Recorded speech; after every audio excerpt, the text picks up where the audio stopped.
Dr. Robotnik, the tyrannical ruler of Planet Mobius. Robotnik rules the planet with an iron fist. The people of Mobius live in fear and misery of the ruthless tyrant. Those who fail to follow Robotnik's orders are sent to work in slave factories, where they would work in unbearable conditions, or they would be turned into Badniks at one of the many feared processing plants across Mobius. Of course, for Robotnik, he could always do with more Badniks, so even some innocent law-abiding citizens who follow Robotnik's regime without question are taken away against their very will to be processed, tearing the families and children apart. Badniks who fail to capture or defeat Sonic are sentenced to death, along with the Mobian inside them. The Badniks are lined up as each one of them waits to be called forward to jump to their inevitable doom to a bath of molten metal beneath them. The Badniks are then melted down and constructed into a new and improved Badnik. This horrific measure shows Robotnik doesn't take lightly to failure at all. One of the Badniks as he's jumping in says, "Praise the compassion of Dr. Robotnik." But just how did we get here? Robotnik hasn't always ruled Planet Mobius. No, Mobius was once a peaceful planet. That was before Robotnik came along. Let's go back to the very beginning to see the rise of Dr. Robotnik.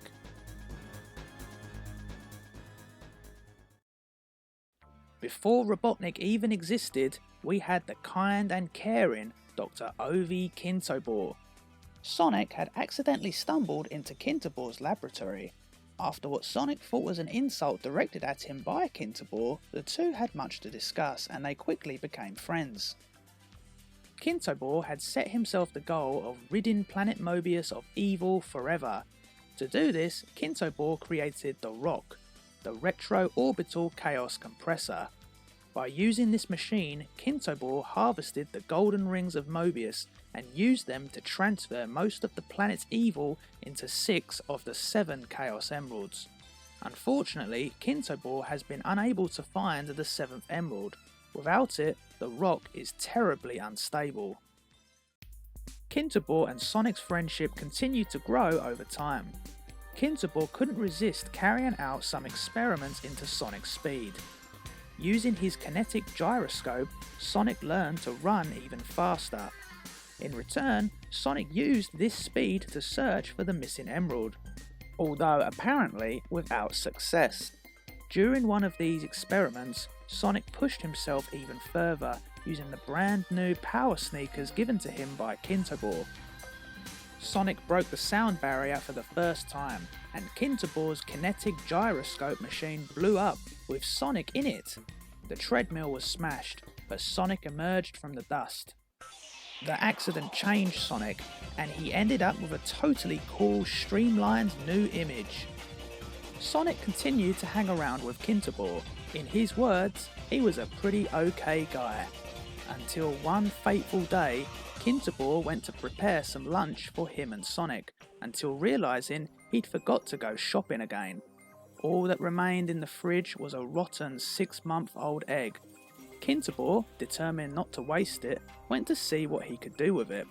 "A little salt and it should be fine," he said. Kintobor made his way over to the kitchen, but as fate would have it, tripped over one of the many cables to his machines on the floor. "Doc, watch it!" said a concerned Sonic. Kintobor couldn't hold his balance, and while holding the rotten egg, fell onto the control panel to the Rock.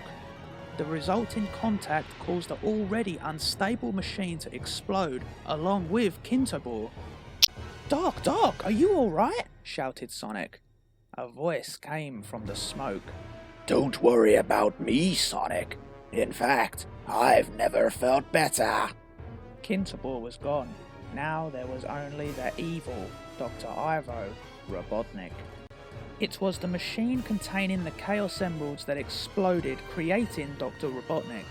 It also released the emeralds from the stabilizing influence of the machine's Mobius rings. The explosion warped the emeralds back to the special zone. They were scattered all over the place, taking on strange multi-hued properties. "I've got to get away from here. Need to think, to plan." And with that, Robotnik left Kintobor's old laboratory and seemingly vanished. A bit later that day, still in Kintobor's laboratory, Sonic was trying to make sense of everything that's happened. Then suddenly, one of the Mobius rings began to talk, and what's more, this ring sounded like Kintobor. Sonic called in his pal Porker Lewis for help. Porker discovered that somehow Kintobor's brain patterns have been recorded on this Mobius ring. Sonic and Porker cleared up the lab, then Porker transferred Kintobor's brain patterns from the ring to the central computer. There, a holographic projection of Kintobor's head appeared. He would now be known as the Kintobor computer. Though Kintobor, the man himself, was now long gone, this computer version of himself was still here, and would be here to help Sonic and his friends in any way he could. Meanwhile, Robotnik began to scour the planet. Robotnik had only one thing on his mind: world domination. He hated this sickly, peaceful planet that was before him, and the many cheerful residents he encountered on his travels. He despised them. But Robotnik knew he would not be able to conquer the planet alone. He needed forces, and it was clear to see the Mobians would not join him out of their own free will. Then, Robotnik came up with an idea. An evil genius idea. Months later, and the thought of Robotnik had long since left Sonic's mind. After all, he hadn't seen him since the lab accident. Until one day, Porker Lewis went missing. "It's not like Porker to miss a day at the lab," said Sonic. Sonic met up with his other friend Johnny Lightfoot to begin searching for Porker, until they were both confronted by strange metal robots ordering them to stay where they were. These robots were Badniks, and were the first ever Badniks that Sonic encountered. "We are Badniks, loyal servants of the great Robotnik, and you're about to become one of us," the Badniks stated. One of them grabbed Johnny and prepared to merge him into it, to harvest him as an organic battery. Sonic busted out his super spin attack for the very first time in combat and defeated the Badniks. One of the Badniks contained Porker Lewis. Sonic couldn't believe it. Porker states that this isn't how it looks. He then goes on to explain that he was imprisoned in that Badnik. It was the one in control, using him as some kind of power source. Dr. Robotnik captured him and put him inside that thing. "He's completely mad and wants to rule Planet Mobius," states Porker. During this time, using his newly created Badnik forces, Robotnik started to set up several bases of operations, such as the Winged Fortress Zone and the Death Egg satellite. The Badnik problem turned out to be a lot worse than anyone thought. All over Mobius, folk were vanishing, replaced by Robotnik's metal creatures. But, as Robotnik had no recall of his previous existence as Dr. Kintobor, Sonic was a bit of a surprise to him. With the blue one around, the Badnik problem became history. Sonic even managed to locate the missing Chaos Emeralds before they could fall into Robotnik's hands. It looked like Mobius' problems were over, but this could not be more further from the truth. This Sonic problem was turning out to be a much bigger issue for Robotnik than he first thought. Sonic was defeating his forces left, right and centre. The two finally came to blows when Sonic made his way to the Death Egg satellite, where Robotnik was waiting for him in his deadly battle armour. "You miserable rodent! I'll squash you like a bug!" After a furious showdown, Sonic defeated Robotnik and seemingly destroyed the Death Egg. Robotnik had managed to escape, however. Though the Death Egg was thought destroyed, it had actually been severely crippled and damaged. It was on course to crash in the Emerald Hill Zone. Sonic ventured once again to the Death Egg to put an end to Robotnik's fortress once and for all, and diverted the massive structure to crash in the ocean instead, destroying it this time for good. Anybody wondering what happened to the Chaos Emeralds? Well, not only did Sonic get them all back, but he also found a safe place to hide them. Robotnik was now suffering serious setbacks at the hands of Sonic, so Robotnik moved his base of operations permanently to the Special Zone. There, Robotnik built his new base, the Egg Fortress, and destroyed nearly all of the star posts he could get his hands on, so no one could meddle in his plans by travelling to the Special Zone. Robotnik took over this part of the special zone, making any who lived there his slave. Robotnik now began working on some serious plans for Mobius. Some time had passed, and back on Mobius there had been no sight of Robotnik for a while. Using one of the few remaining star posts left, Sonic and his pals travelled to the special zone to meet up with Sonic's friend, the Omni-Viewer. The Omni-Viewer is a sentient energy field and a native of the special zone.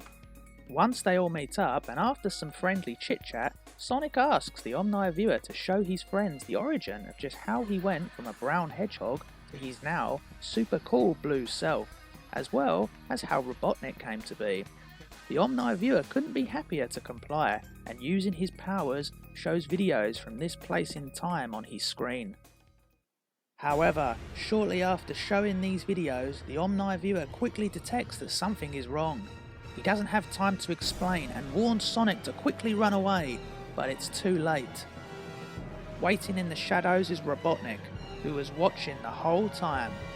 Robotnik used his control over the Omni-Viewer to trap Sonic and his friends in the Omni-Viewer's energy fields. Robotnik then forced Omni to use his powers to transport Sonic and his friends in the distant future, trapping them there indefinitely. The Omni-Viewer is defenseless to Robotnik's commands. Well done, my slave. You have carried out my will as all in the special zone must. Sonic is gone, trapped somewhere in the future where he can never interfere with my plans again. Robotnik had finally achieved his victory. Sonic was gone, and with no one in his way to stop him, Mobius would be his for the taking. 6 months later. Sonic and his friends return. They are all transported back in the Emerald Hill Zone by the Omni-Viewer. The Omni-Viewer was able to get around Robotnik's command by only transporting Sonic 6 months into the future, thus still obeying Robotnik's orders. So he didn't actually disobey him. In fear of being missed at his post in the special zone, Omni promptly left after dropping Sonic and his friends off. It's been 6 months. The Emerald Hill Zone doesn't appear to look any different, until Sonic and his friends are ambushed by some tough looking Badniks no one had ever seen before. After some struggle, including surviving a super spin attack, the Badniks are eventually defeated. The freed Mobians are shocked to see Sonic. It's been 6 long months. They all thought he was dead. Sonic can't believe what he's hearing. Johnny makes sense of just what the Omni-Viewer has done. Robotnik wanted to send Sonic into the future, where he couldn't interfere with his plans.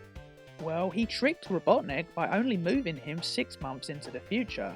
That way, he obeyed Robotnik, but made sure Sonic would be back to put things right. After hearing this, Sonic immediately makes his way to the village to see what damage has been done. The newly freed Mobians warn Sonic that things have changed a lot while he's been away. See what I mean? Sonic is speechless at what he sees before him. The Emerald Village has become a prison-like camp. Robotnik posters and flags cover every corner. Sonic angrily states that Robotnik will pay for this.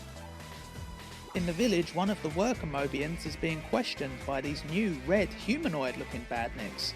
The machine informs the Mobian that he should have reported to the chemical plant work detail yesterday. The Mobian apologises and says it's because he had to look after his sick wife. The penalty for non-compliance with the work enterprise scheme is death. The machine raises his gun and points it at the Mobian, ready to end the poor man's life. Dr. Robotnik is harsh, but fair. Sonic can't stomach watching anymore and super spin attacks the machine, stopping his assault. The other machines in the village now try to attack Sonic. Sonic has got to be careful how he attacks them, worrying for the safety of the trapped Mobian inside. The relieved Mobian, however, informed Sonic that these aren't normal Badniks. They are soldier robots called Troopers. There's nobody inside them. Sonic is very pleased to hear this. Now he doesn't need to hold back. Sonic then quickly disposes of all the Troopers in the village. A security camera catches it all. Sonic realises Robotnik is watching. You've gone too far this time, you maniac. I'm going to rid Planet Mobius of you once and for all. So somehow you escaped my trap, you exasperating little spikeball. But you're too late this time. While Mobius was without its nauseating blue hero, I took over. I control the planet now. You're too late, Sonic. Too late. Planet Mobius is now R.B.R, ruled by Robotnik, and his evil spreads to nearly all zones across the globe, some more than others. Sonic and his friends may have only been gone for 6 months, but 6 months was more than enough time for Robotnik to conquer and take full control of the planet. Robotnik would still run his evil empire and regime from the Egg Fortress in the Special Zone, though the Metropolis Zone would become the centre and capital of his evil empire, which has now become a dark and depressing city covered in pollution. Robotnik built countless Badnik processing plants and slave factories across the planet. The peaceful Mobians would tremble in fear at Robotnik's ferocious troopers. Robotnik could of course simply turn all of Mobius into Badniks if he wanted to, but instead relished seeing the Mobians live and work in almost unbearable conditions under his rule. He thrived in seeing people miserable. Robotnik had no care or concern over anyone's health or safety other than his own. Over time, Robotnik recruited, or abducted if they resisted, other scientists across Mobius to aid him in his evil schemes and construction of weapons of mass destruction. One of these recruits was a promising scientist called Grimer. Robotnik was impressed with his skills and his desire to work for the forces of evil. Turns out there were more people who followed the path of evil than Robotnik first thought. Many of them would now align themselves with Robotnik. Perhaps some of them thought doing so would make their lives easier, or perhaps for a reward, or maybe they just blindly followed Robotnik, worshipping his evil dictatorship. Depending on their skills and proven loyalty, Robotnik would use some of them for various tasks and responsibilities at Robotnik's discretion. Some would be used as spies to track Sonic and his friends' locations. Robotnik couldn't personally oversee every zone on Mobius, so placed some of his minions to run the more important zones, like the Marxio brothers in the Casino Night Zone, followed later by Max Gamble, and Nuts and Bolt in the Chemical Plant Zone, just to name a few. Robotnik had his troopers patrol these and many other residential zones on Mobius, and they would always be there to punish any Mobian who went out of line. Plus, Robotnik could simply take any Mobian across the planet if he always needed more Badniks, of course, always against their own will. So there you have it, Robotnik is the ruler of Mobius, and the whole planet is choking under his evil influence. Sonic and his friends had now become freedom fighters, their goal to end Robotnik's tyrannical stronghold over the planet and bring back peace and freedom to the citizens of Mobius. It would not be an easy or fast task to undertake. After all, Robotnik controlled the entire planet, and just getting to Robotnik would now be a near impossible task. After Sonic's first attempt at building a secret base was destroyed by an evil extra life double of Sonic, which was recaptured shortly after, Sonic would turn Kintobor's old laboratory into the new secret hideout for the freedom fighters. Again, as Robotnik had no knowledge of his past life, he had forgotten the laboratory existed, or its whereabouts. With the aid of the Kintobor computer, the freedom fighters at least had something going their way, with Kintobor's vast knowledge at their disposal. Despite now controlling the planet, Sonic and the freedom fighters still proved to be a massive headache for Robotnik, destroying legions of Badniks and troopers and coming to blows with Robotnik's minions. To avoid detection from Robotnik's forces, Sonic and the other freedom fighters would travel in disguise as Bob Beakey's travelling circus. Robotnik would try many different schemes into capturing and destroying Sonic and the others, but they all ended up failing and his minions didn't turn up much better either. Robotnik needed a much more worthy opponent for Sonic, one that could not only match him, but beat him in every way. Then, a problem arose for Sonic. Amy Rose, a girl who Sonic had only briefly met a few times, had started going around saying that Sonic was his boyfriend. This information didn't take long to get back to Robotnik. At last he had something. Amy Rose wasn't a freedom fighter, she lived in one of the houses in the Emerald Hill Zone. Robotnik immediately ordered a seize and capture job. Shortly after, a horde of troopers arrived in the Emerald Hill Zone and abducted Amy. Associating with Sonic the Hedgehog is a criminal offence, Amy Rose. You are under arrest. Amy doesn't care what the trooper says. She and Sonic are in love, or at least from her perspective. Sonic and Johnny are already on the scene, and Sonic isn't happy with what Amy's been saying, but he's still determined to not let Robotnik have her. Sonic goes on the attack, and the troopers soon realise that they are clearly outmatched and attempt a hasty retreat. However, Sonic isn't going to allow them to leave. The troopers can't take this for much longer and quickly use Weapon X. This weapon isn't for Sonic, but for the residents of the Emerald Hill Zone. Spikes dart in every direction. Sonic uses his incredible speed and manages to grab all of them before they can do any harm to anyone. Sonic had saved everyone, however during this attack the troopers managed to escape with Amy and made their way to Robotnik in the Special Zone. Meanwhile, at this same point in time in the Egg Fortress, Robotnik was being recommended a makeover by two image consultants named Thomas and Miller. They want to give Robotnik a new look as the people just don't like him. Robotnik is furious. I'm a merciless, power-crazed dictator, you idiots! I don't care whether the people like me or not! Robotnik then throws them out of his office. Shortly after, however, Robotnik admits that they were somewhat right. But those buffoons were right in a way. This body has served its purpose. It's time for a change.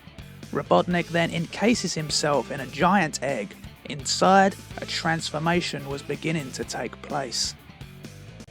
Grimer, who had recently been promoted to Robotnik's chief scientist, is shocked to see his master has now become a literal giant egg. Meanwhile, at Sonic's secret base, Kintobor has discovered that Amy is indeed being held captive at the Egg Fortress in the Special Zone. Sonic and Johnny immediately plan to make their way there using the secret star post in their base. It doesn't take long for them to arrive at the Egg Fortress. Johnny asks what the plan is going to be. Sonic doesn't have time for that. He plans to burst in, rescue Amy and get out of Robotnik's fortress before he knows what hits him. Something tells Johnny that it's not going to be that easy. Sonic blasts through a sealed door. So far so good, but then a security breach is detected and the automatic defences are activated. The surprise attack immediately catches them both in a giant, impenetrable from the inside, pink bubble. Grimer and some troopers shortly arrive. Grimer couldn't be happier with the sight before him. Sonic captured at last. This will surely please Robotnik. Grimer apologises that the good doctor can't greet them personally just yet. He's just changing into something more comfortable. Meanwhile, in Robotnik's office, the giant egg begins to stir. Cracks begin to emerge. Dr. Robotnik's transformation is nearly complete. The Special Zone. Location of Dr. Robotnik's current base of operation. A short time ago, Dr. Robotnik encased himself in a giant egg and began a transformation. Now something stirs. The transformation is complete. Dr. Robotnik has changed. I feel different, more powerful, more deadly, more rotten than ever. The old Robotnik was gone. This would be his permanent new form, and Robotnik couldn't be happier with his new body. Meanwhile, Grimer has moved the captive Sonic and Johnny to the laboratory where Amy Rose is also held captive. Grimer assumes that Amy is indeed Sonic's girlfriend, but Sonic tries to clarify to Grimer that she's not. He doesn't even like her, she's nothing but trouble. And since she means nothing to you, I might as well let her go, I suppose. Come on, you don't really expect me to fall for that, do you? Grimer replies, still assuming that it's all a ruse by Sonic. Then suddenly, Robotnik makes his grand entrance. Grimer is speechless at his master's new appearance. Sonic comments that Robotnik's got to stop taking those ugly pills before being silenced by Robotnik, who demands Sonic respect him. Robotnik has a very special plan for all of them. He plans to turn all 3 of them into Super Badniks. Once they are fully transformed, they will never be able to change back. Amy's up first. Sonic's had just about enough of all of this. He's been trapped long enough and pushes the bubble prison he's in off the pedestal it's on. The bubble rolls as Sonic runs with it. Using the bubble, Sonic destroys almost all of the troopers.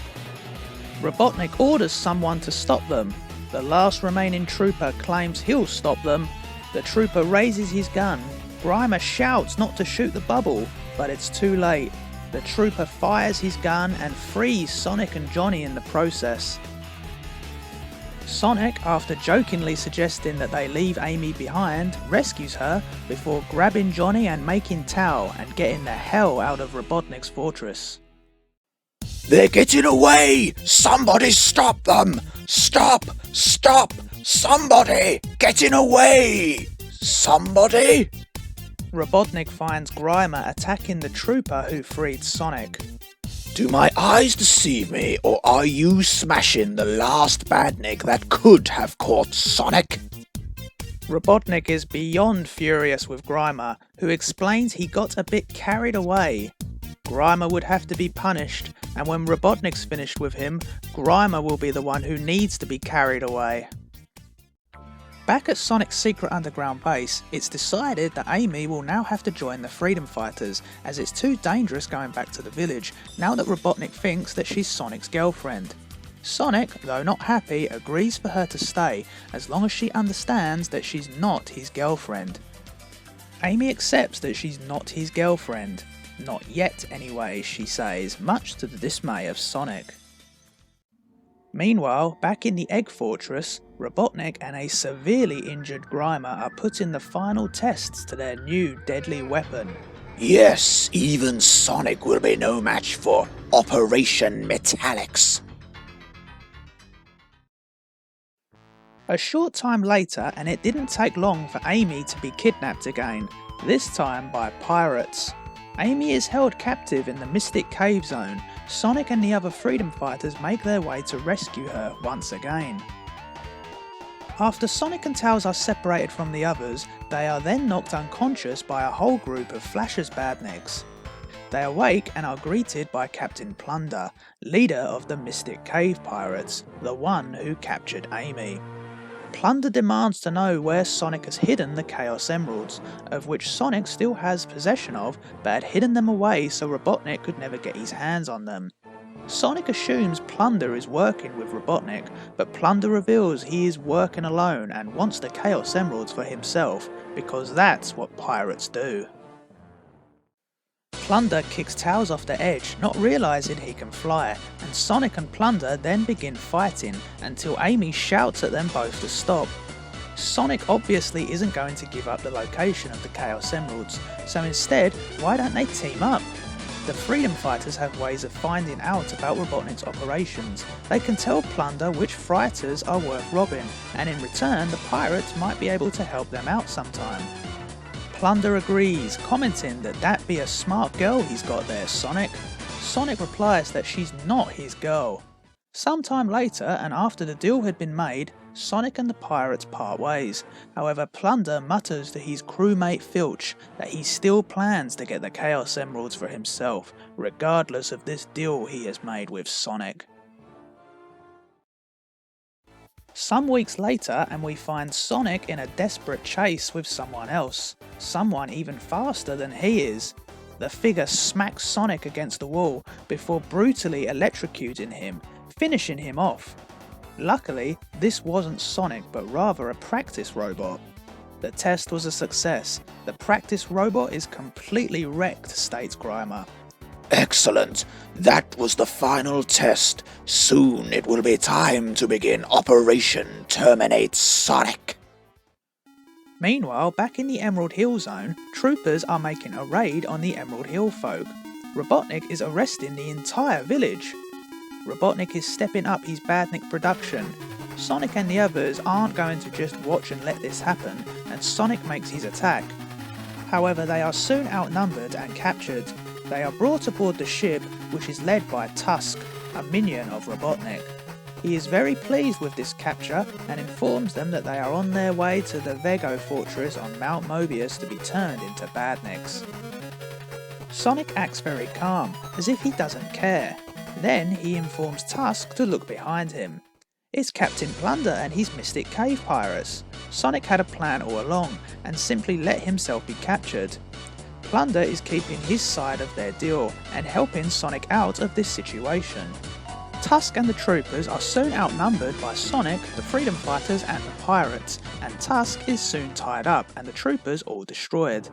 One rumble later, and Filch and Porker Lewis are chatting away about just how good this arrangement is that they all agreed on. However, Porker accidentally gives away the location of the Chaos Emeralds to Filch. Filch immediately makes his way back to inform Plunder, and without even saying goodbye to Sonic, they depart en route to the Chaos Emeralds on their flying ship. South Island on Planet Mobius. In the northern part of the island is the Frozen Zone.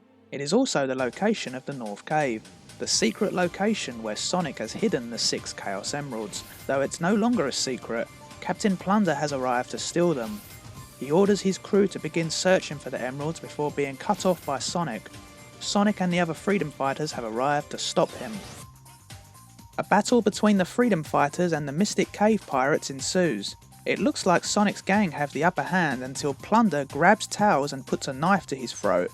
Nice going, Pixel Brain. Okay Plunder, it's cool. You've got the emeralds, let the kid go.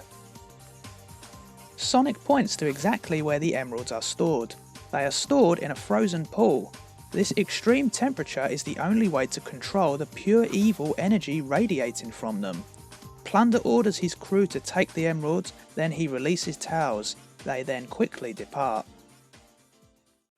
Sonic and Tails decide to follow them in the tornado to see just what damage the emeralds may have done to them. Tails fears the emeralds may have turned them into monsters. Sonic sneaks onto the ship and is greeted by the exact opposite of what Tails feared. The pirates have turned into peace-loving hippies, and Plunder is more than happy to let Sonic take the emeralds back. Turns out the emeralds absorbed the evil from the pirates, turning them into what Sonic sees now. Of course, now that he's taken the emeralds from them, they will soon shortly change back into themselves again. Not before Sonic is long gone, of course. Sonic now had once again possession of the 6 Chaos Emeralds, but realised that their location on South Island is now unsafe. He decided that he would keep them stored away in a special built container to maintain them in freezing cold temperature, and keep this container in his secret underground base. After all, what could be a safer location for them than being in his secret base with him? This way, Plunder or anyone else wouldn't be able to get their hands on them. Meanwhile, back in the Emerald Hill Zone, disaster strikes. The Emerald Hill folk flee from a shadowed mysterious figure in the sky who is attacking their homes with lasers. The figure descends and it's revealed to be Metallix, the Metal Sonic. It demands for them to bring Sonic. It's time for his extermination. Robotnik has launched Operation Terminate Sonic.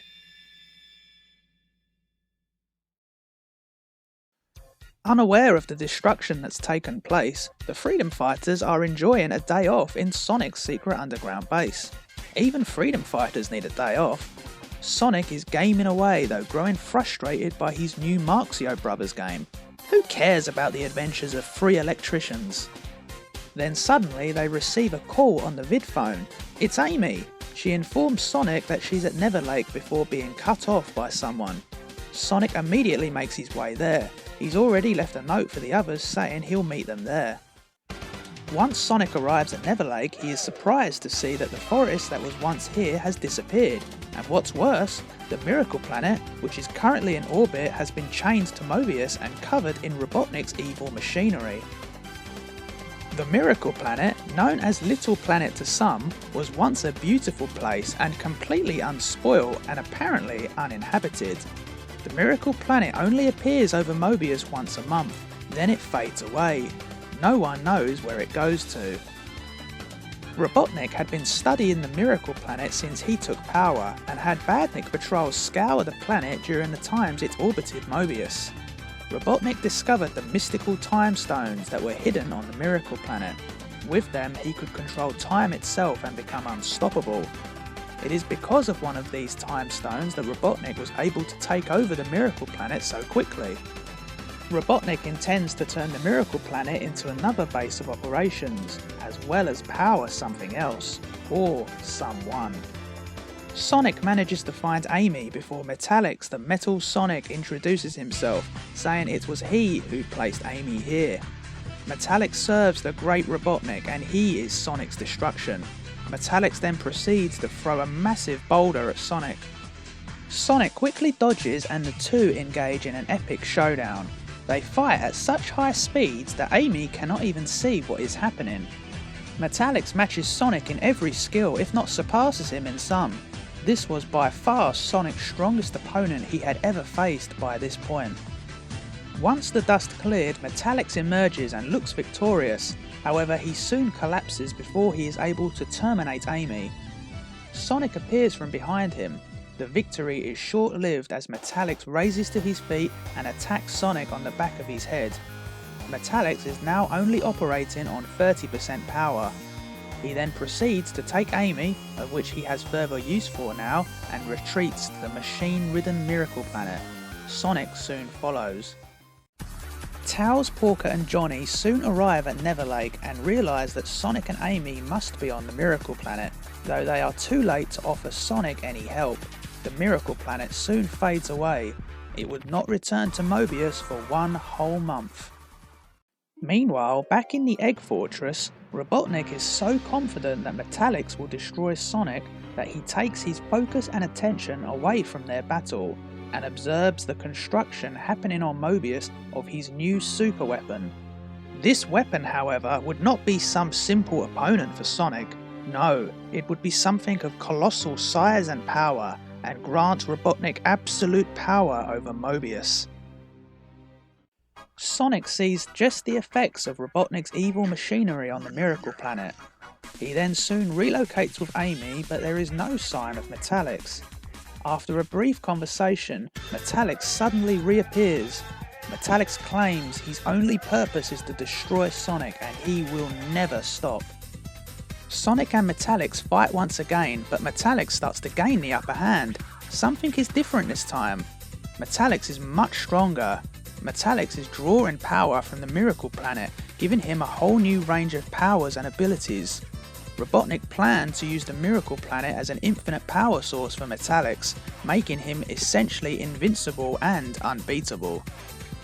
Sonic is now easily outmatched by Metallix. Metallix almost kills Sonic, but he is suddenly struck down by a small Sonic and shuts down. This Sonic claims to be from the future. Wait a minute, you're saying in the future I turn into a midget? The future Sonic then forces present Sonic into a beam that shrinks him down to the same size as himself. Future Sonic hands present Sonic a time stone and tells him to travel to the past to save the Miracle Planet and stop all of this happening. However, before present Sonic can leave, Metallix reboots, electricity coursing through him. He is now operating at 100% full power and has drastically increased in size. He now towers over both Sonics. Future Sonic orders present Sonic to run away. The Time Stone will send him back in time. The Time Stone begins to activate and Sonic finds himself in a time before the Miracle Planet was covered by Robotnik's machinery. The Time Stone Sonic was holding disappears. Sonic finds a small machine, but this machine is alive or something and growing in size. Sonic realizes that this machine is what must have grown over the entire planet. But what could be powering something like this? Sonic finds a small hatch, just small enough for him to fit through, so that's why future Sonic pushed him into the beam to make him small. Sonic discovers that the Time Stone is actually powering this thing. Sonic removes it, which destroys the machine. Sonic then travels back into the present time, just a few minutes before he left. Things now play out as it did before, except the future Sonic is now the present Sonic. Sonic relays the same instructions he was told to the past Sonic after forcing him into the shrinking beam. The past Sonic runs off, leaving present Sonic to face off against the giant Metallix. Sonic notices something happening to the Miracle Planet. Time is reorganizing itself. The Miracle Planet is turning back to its old self. Robotnik's machinery is now replaced by meadows and lush forests. Sonic grows back into his original self. He continues to dodge Metallix's attacks, but Metallix suddenly starts to shrink before beginning to fade away. Metallix then disappears entirely. Sonic claims that he was now never built. Metallix was defeated and the Miracle Planet was saved. Robotnik's giant chain attached to the Miracle Planet still remained though. This must have been placed before Robotnik's machine was placed on the Miracle Planet. The fact that the rock holding the chain has Robotnik's face from his previous form shows that the chain has been there for some time. Robotnik's Operation Terminate Sonic had failed, though Sonic and Amy would now have to spend the next month alone on the Miracle Planet before it returns to Mobius. Amy comments how romantic it will be with just the two of them all alone for a whole month. Sonic replies that he is really going to miss Metallix. Preceding the events of Operation Terminate Sonic, and now during Sonic's month-long absence, Robotnik was in the construction of a brand new fortress. It was time to move his base of operations from the Special Zone to the planet he controlled, Mobius. But this was no normal fortress in construction. Robotnik was building a brand new Death Egg. The previously mentioned superweapon, Robotnik had been working on blueprints for a brand new Death Egg shortly after he took control of Mobius. Codenamed the Death Egg 2, but referred to simply as the Death Egg, will be a newer version of the previous Death Egg that Sonic destroyed, but will be every bit as deadly as its predecessor. The new Death Egg will be colossal in size and able to hover at relatively low altitudes over Mobius. It will carry all the facilities necessary for Robotnik, including a laboratory, a surveillance centre, and a hangar. The Death Egg will have various weapons installed, including massive disintegrator rays incorporated into the eyes of the Death Egg, which will be able to annihilate entire zones. The Death Egg will also be designed to carry a substantial force of Robotnik's robots and weapons, but to power such a massive vessel will be no easy task. Once my new Death Egg is finished, there will be nowhere safe for anyone, anywhere on the entire planet. I can wipe the Emerald Hill Zone off the face of the planet, and there won't be a thing the Hedgehog will be able to do to stop me. It's been 1 month and Sonic and Amy finally return to Mobius. Things are quiet from Robotnik as he continues construction with his new Death Egg. In the Aquatic Ruin Zone, an enormous stone statue of an ancient warrior is raised up from the sunken city by an earthquake, having been submerged for thousands of years. With the other freedom fighters busy, Sonic alone goes to investigate. After a Badnik attack, Sonic falls into the lake and then gets trapped. Suddenly, the giant statue begins to move. To Sonic's surprise, the statue rescues him from drowning. However, Sonic suspects that the statue works for Robotnik and expects to be handed over to him. However, the statue claims to be a Sentinel and know nothing of this Robotnik. The Sentinel goes on to explain that it was placed there by the Ancient Ones to guard the city. Its masters left the planet when the city began to sink, but the Sentinel itself was caught by a tremor and trapped. With its masters long gone and no one longer left to protect, the Sentinel decides it will destroy itself. Sonic pleads with it to stop and that he could be a tremendous help against Robotnik. But it's too late. The Sentinel destroys itself, collapsing into rubble and sinking beneath the waves once more. With nothing left to do, Sonic leaves, assuming this is the last he'll ever hear of the Sentinel from the Aquatic Ruin Zone. A few weeks later, and in the Emerald Hill Zone, Sonic, Tails and Amy have just struck another blow for freedom in the war against Robotnik. Suddenly, a young girl calls for Sonic's help. Sonic asks how he can help. The young girl explains that the zone where she come from was invaded by a monster. Sonic offers to help, though Amy is suspicious. Sonic just thinks Amy is jealous and runs off alone with the young girl to fight the monster. The young girl's zone is a deserted and dilapidated town without sunlight. It's hardly a fun city, is it? What's a nice girl like you doing living in a place like this? Suddenly, troopers attack. Sonic quickly disposes of them. Sonic then asks where the monster is that the young girl mentioned. Behind Sonic, the young girl transforms into a hulking beast. She is in fact the monster. It was a trap. She introduces herself as Metamorphia and explains that she can mutate into any form she chooses. Sonic tries to fight back, but Metamorphia transforms into a knockout gas and Sonic falls unconscious. With Sonic defeated, Metamorphia places him inside a floating prison cell. She then contacts Dr. Robotnik. Metamorphia was working for him the whole time, but it goes much deeper than that. Metamorphia is actually an artificial life form created by Grimer on behalf of Robotnik. Metamorphia has complete love and affection for Robotnik. He is her hero, and she hopes to gain his approval by capturing and defeating Sonic. Metamorphia confirms that Sonic is defeated as planned. Robotnik prepares to leave for their location immediately to extract his final revenge on Sonic.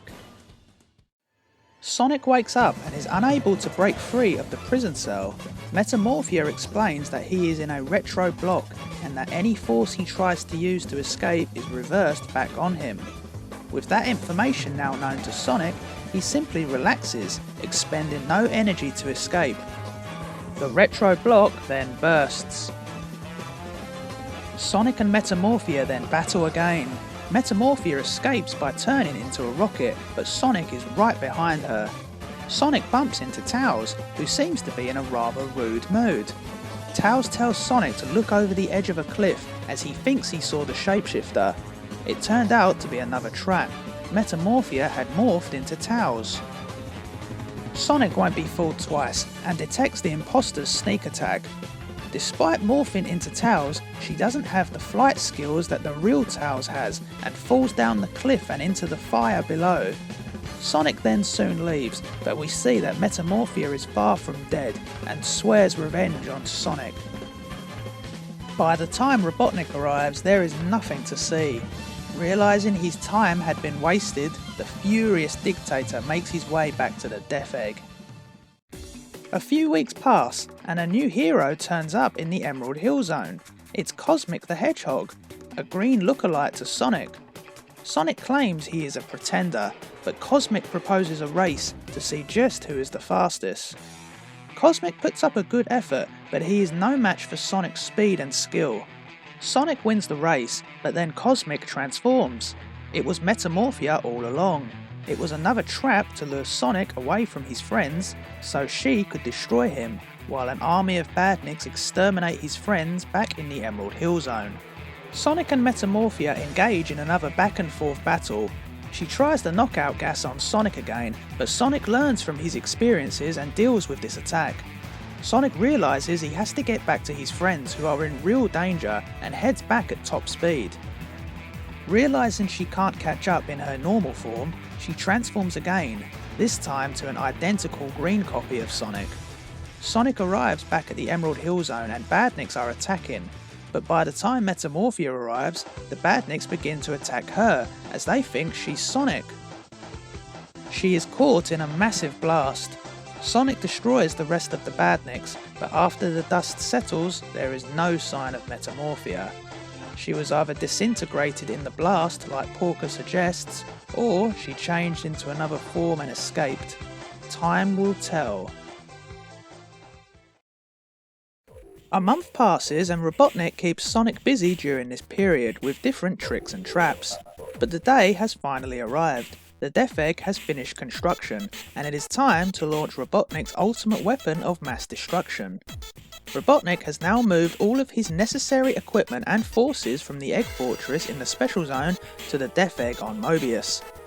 But the Egg Fortress was not going to be simply left abandoned. It would be far too much a waste to throw away, and so Robotnik turned the Egg Fortress into an automated factory designed to produce something very powerful in the near future. No more delays. At last, the moment has arrived.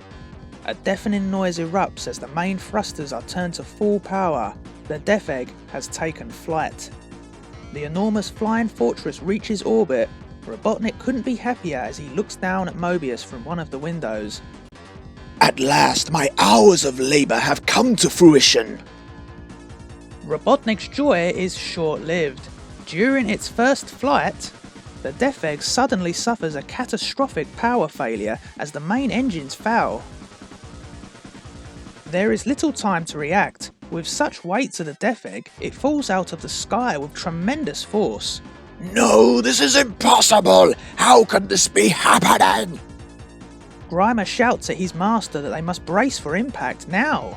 The falling Death Egg looks like a meteor coming down from the sky. A few moments later, and a massive explosion erupts as the Death Egg crashes to the ground hard. Though the circular design had remained for the most part intact, the inside of the Death Egg was not. Robotnik's masterpiece was completely wrecked and ruined. Its engines and thrusters had been completely destroyed. The face on the front of the Death Egg had been smashed to pieces. This was the side that hit the ground.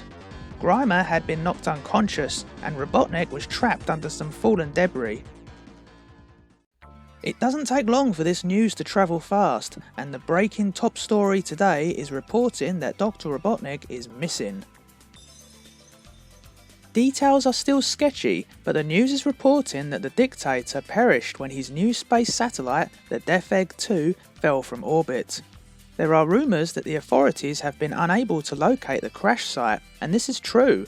Robotnik's forces scour the last known location of the Death Egg's orbit, but find nothing. How can there be no sign of damage to the ground from such a massive vessel? It's as if it disappeared entirely. This is because the Death Egg didn't crash land on Mobius at all. The Death Egg crash landed on the floating island. Knuckles the Echidna, guardian of the floating island, witnessed this with his own eyes. The impact is somewhere near the ice cap zone. Knuckles heads off to investigate. Knuckles soon arrives at the impact zone and sees the destruction for himself. Suddenly, a hatch opens and a flying remote camera comes out. Knuckles is cautious as this could be an attack. I'm trapped inside. Please follow this remote camera. It will lead you to me. Knuckles asks if the voice is one of his own people. Knuckles has lived alone on the floating island his entire life. One day, he believes his people will return. Today, however, is not that day. I am merely a humble inventor. I am here due to an accident. Knuckles enters the damage-ridden Death Egg. Robotnik explains that his satellite fell from orbit when the main engines fouled. I was forced to crash land on Mobius. But this isn't Mobius. You've come down on the floating island. Robotnik is shocked to learn of this discovery. Knuckles introduces himself and informs Robotnik that he is also the guardian of the sacred Chaos Emeralds. Robotnik reconfirms this by asking if he has all of the Chaos Emeralds. Knuckles reassures him that he does. This news was interesting to Robotnik. He knew of the rumours of the floating island and that there was supposedly Chaos Emeralds that powered the floating island and kept it in the sky, but he also knew of the Chaos Emeralds in Sonic's possession. Knuckles finally arrives to Robotnik's location. Thank goodness you made it, little one, because I have information which is vital to you. Information about an evil, deadly menace. A menace known as Sonic the Hedgehog. Meanwhile, back in Sonic's secret underground base, the Kintobor computer confirms to Sonic and the others that the Death Egg crashed into something before it hit Mobius. You think it hit the floating island, Kintobor? Asks Johnny. Kintobor replies that it's a distinct possibility. Kintobor eventually talks Sonic into investigating. Sonic was hesitant to look into this as he still thinks the floating island is a dumb legend. Later that day, Sonic and Tails head out in the tornado to search for that legend. Deep hidden away in the thick of the clouds, they find what they were looking for. They find the floating island. Tails soon lands the plane and they begin to investigate Marble Garden Zone. Sonic, I don't like the look of that face much. I don't much like the look of your face, am I complaining? Sonic and Tails venture through the Marble Garden Zone, dealing with the many obstacles and traps that the zone has to offer. Then, they finally come across the proof they were looking for. Sonic spots a Badnik. Robotnik has got to be on the floating island. After a close call with the Badnik, with Sonic saving himself thanks to his force field, Tails asks what they exactly plan to do when they find Robotnik. What are we going to do with him? Sonic replies that that's a very good question. Then suddenly, to the side of them, it's Robotnik, completely out in the open. My congratulations on finding me so promptly. This is it, Robotnik. There's nobody to protect you this time. Sonic rushes towards Robotnik. For the first time since he took power, Robotnik was alone and defenseless. Or so it would appear. Just as Sonic closed in on Robotnik, Sonic is punched directly in the face by Knuckles, knocking him out cold. Meet Knuckles, invincible guardian of the floating island and my own personal bodyguard. Robotnik has crash-landed on the mysterious floating island. Sonic followed, hoping to find the evil tyrant vulnerable and alone. No such luck. Sonic wakes up after being temporarily concussed by Knuckles. Ah, Sonic, I see you are awake again. I'm glad Knuckles didn't hit you too hard. I hardly touched him, Doc. Give it up, Sonic. You'll never get your hands on the floating island's Chaos Emeralds. Sonic is confused by this statement from Robotnik. He doesn't want to steal any emeralds. Sonic explains that he already has some Chaos Emeralds. Robotnik quickly twists Sonic's words, claiming to Knuckles that Sonic previously stole his Chaos Emeralds and now wants the ones Knuckles has as well. Robotnik was a master manipulator, and he had lied through his teeth that he was a humble servant of the people, and that all the people of Mobius live in fear of the vile creature Sonic. Knuckles has believed everything Robotnik has told him since he arrived. What's worse, as well as agreeing to be his bodyguard, Knuckles has allowed Robotnik to repair the damaged Death Egg on his own floating island. After suffering some serious setbacks, Robotnik couldn't believe the good fortune it had now bestowed upon him. Steal my Chaos Emeralds? Never! Knuckles strikes Sonic again. Sonic has had enough. He realises that Robotnik has lied and deceived Knuckles, and that he probably is a really nice guy. But he's not going to allow anyone to hit him like that and get away with it. Sonic hits back. Sonic and Knuckles now engage in an intense fight. Tails leaves the battle zone as he has his own job to do. Sonic is fast enough to dodge Knuckles' punches, but not the tremors caused when Knuckles slams into the ground. In retaliation, Sonic spins a tornado around Knuckles, increasing the pressure until he shoots upwards. When he lands, Knuckles immediately burrows underground, and Sonic follows. It won't be long now. Underground, the advantage belongs to Knuckles. Convincing the kid that Sonic is a bad guy was a stroke of genius. What are those two doing to each other? Knuckles suddenly flies out of the ground, looking worse for wear, but he's quickly back to his feet and ready for round 2. Just as the two get ready to duke it out again, Tails flies by in the tornado and heads towards Robotnik. Get away from me, you simpering fool! What are you trying to do? Tails now deploys a net over Robotnik, capturing him. Robotnik shouts for Knuckles to rescue him. Knuckles tries to capture Sonic, thinking that Tails will bring Robotnik back if he does. Not a chance. Knuckles may be able to go toe-to-toe with Sonic in a fight, but when it comes to speed, he isn't even close. Sonic jumps onto the tornado's wing. This isn't over, Hedgehog. You and I have unfinished business. And with Robotnik trapped and suspended beneath the tornado, Sonic and Tails head back down to Mobius. Tails asks Sonic if he thinks he could have beaten Knuckles. Sonic shrugs this off as no problem, he was just getting warmed up. But in truth, Sonic thinks to himself that he wished he meant that. Knuckles was really tough, and he doesn't think he's seen the last of him. Just what does Sonic have planned for the trapped Dictator of Mobius? I'll get you for this, you miserable blue pin cushion! As discreetly as they possibly can, Sonic gets Robotnik into his secret base before anyone notices. Robotnik's hands had been tied together by some rope. He wasn't going anywhere. "I can't believe we managed to capture Robotnik," said Tails. "I'm just more surprised the tornado was able to hold all that extra weight getting here," replied Sonic. Robotnik was placed in a prison cell on the very bottom floor of the base, with the intent that this is where he would be locked up for the foreseeable future.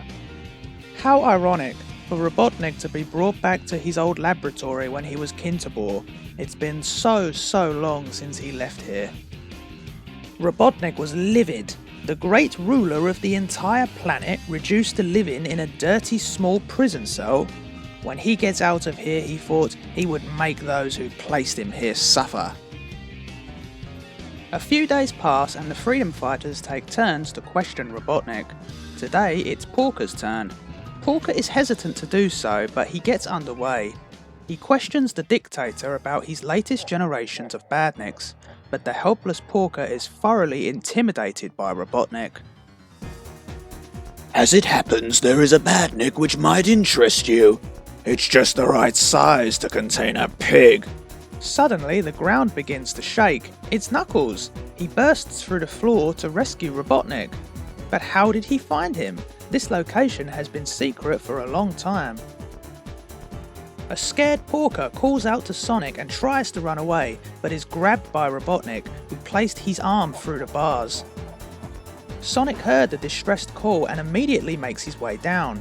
Sonic is surprised to see Knuckles down here, but more importantly, Porker has been taken hostage. I want the Chaos Emeralds, you tiresome little wretch, and be quick about it, or... Sonic knows Robotnik isn't kidding around. He'll break Porker's neck without thinking twice if he doesn't do what he says. Sonic tells Johnny to get the Chaos Emeralds. The refrigerated box containing the Chaos Emeralds is brought to Robotnik. Sonic warns him that they'll need to be kept in this refrigerated box or they will become unstable, but Robotnik doesn't care about that, he just wants them now. See? I told you he had them, didn't I? Thought these emeralds were lost forever, but now they can be returned to their rightful place. Sonic has just one question. He wants to know just how Knuckles found him. This base is a closely guarded secret. Simplicity itself for one of my genius. Knuckles has a small implant in his skull which is tuned to the frequency of this homing device. Robotnik shows Sonic the homing device which was hidden in one of his teeth. Robotnik is given the emeralds and he lets Porker go. Robotnik and Knuckles then head through the tunnel that Knuckles had just borrowed, but not before blocking the entrance so they couldn't be followed. Sonic's not beaten yet though. Kintobor finds them entering an egg-shaped escape pod. Looks like they have their escape well planned. Sonic and Tails jump in the tornado and are in pursuit. Thanks to Knuckles, Robotnik now also makes a note of the location he was held in. This would become useful to him later, he thought. Robotnik glorifies in having finally acquired the emeralds, but quickly changes his tune and assures Knuckles that he'll let them stay on the floating island. Knuckles notices that they have company. The escape pod heads towards the floating island. Close by, Sonic tells Tails to hold the plane steady. He's only going to get one chance. Sonic hits the escape pod with a super spin attack. The escape pod is now crippled and has to make a crash landing. Luckily for Robotnik and Knuckles, the escape pod was already above the floating island. Soon after landing the tornado, Sonic and Tails investigate the crash to see if anyone survived. Suddenly, Knuckles smashes out of the pod. "This is it, Hedgehog. You've got in my way for the last time." Knuckles charges towards Sonic. Sonic tries to convince him that Robotnik is the real bad guy here, but it's no good. Knuckles isn't going to listen. Sonic has no choice but to fight. Sonic starts to get the advantage with his speed and ability to generate force fields. Sonic expresses that Knuckles doesn't stand a chance against his speed. A dazed Knuckles replies that they'll find that out one day, but for now, getting the Chaos Emeralds to safety is more important. Knuckles presses a button on the floor and giant stone hands raise out of the ground and grab Sonic. Quickly, Doctor, into the zoom tube, it will take us directly to our destination. Keep a tight hold of the Chaos Emeralds. I certainly will, Knuckles. Tails doesn't know what to do. Sonic is being crushed to death. But Sonic reveals he was just pretending to be hurt. Traps like this he can escape from without even working up a sweat. Sonic just pretended to be trapped to find out what Robotnik's true intentions are. It's time to catch up to them. Meanwhile, Robotnik and Knuckles arrive at the Sacred Emerald Chamber. Legend says that long ago, the 6 Chaos Emeralds were split into 12. Now they are all back to where they belong, Knuckles. Thanks to you, Doctor. Knuckles explains that if only the grey Chaos Emerald was still not missing. Without it, he cannot control the 12's power. Fear not, Knuckles. This small device of my own design will act in the same way as the Grey Emerald. Watch! And with Robotnik's device, he controls all of the emeralds to come together. The emeralds then begin to reintegrate. Let the 12 become once more 6. After centuries apart, the Chaos Emeralds are now at full power.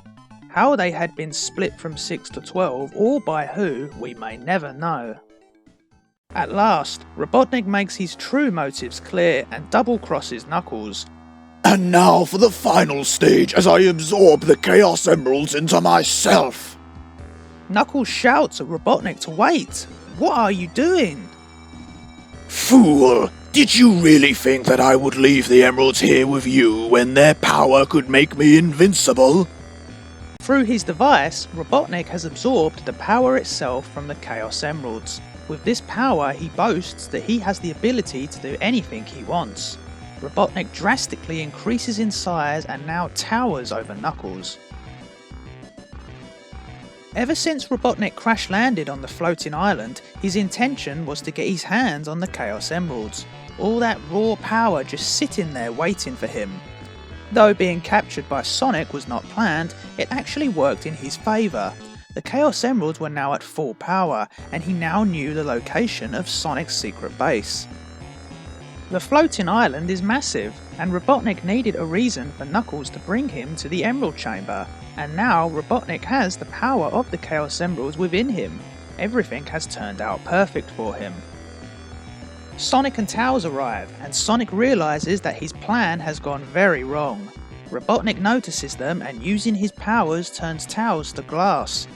Sonic carefully captures him and places him out of harm's way.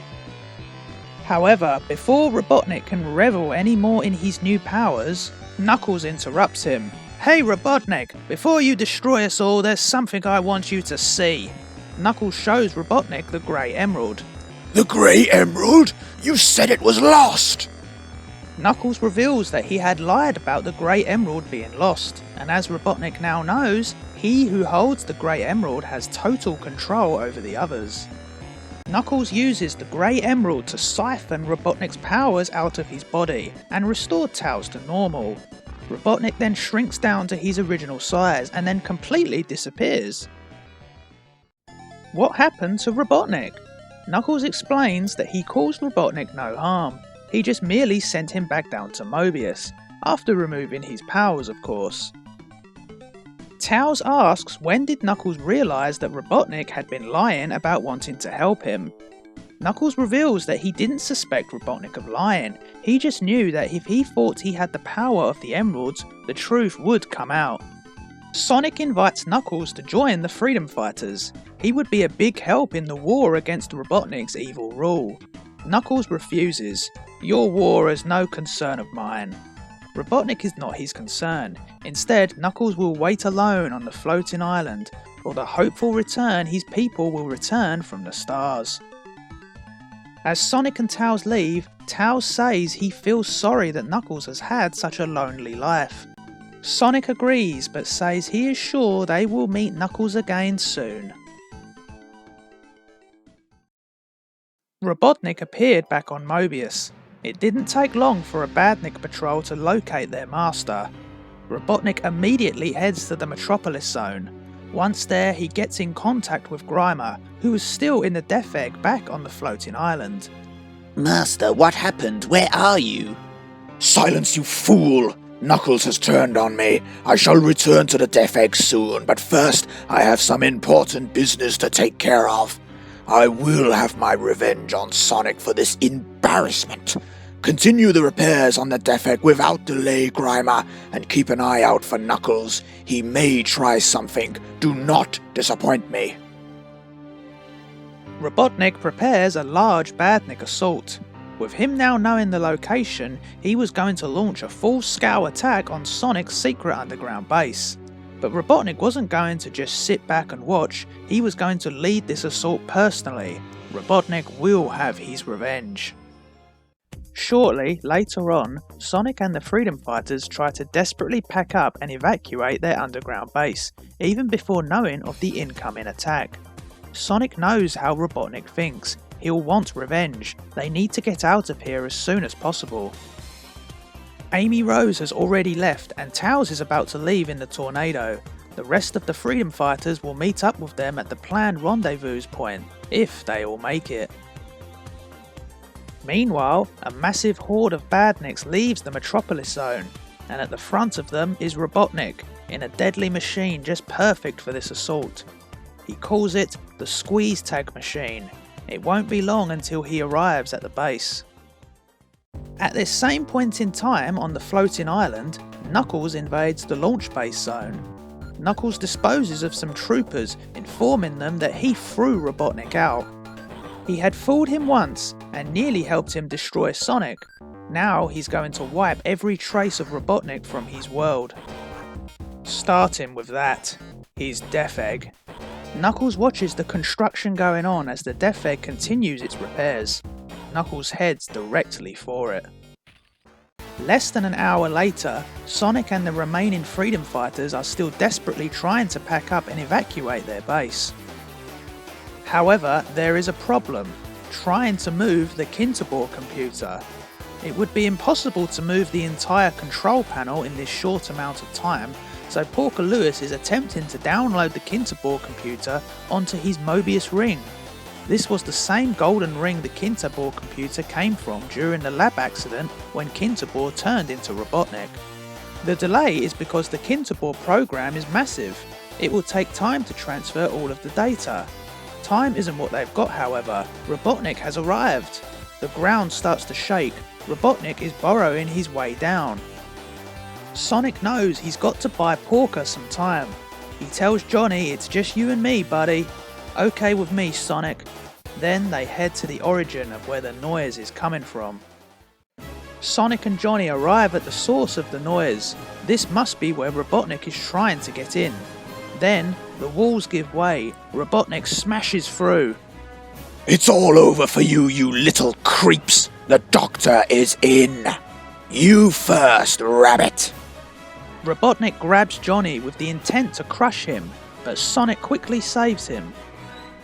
I really should be supervising the repair of my Death Egg, but I just couldn't resist leading this attack on your hideout personally. I would hate to miss your final moments.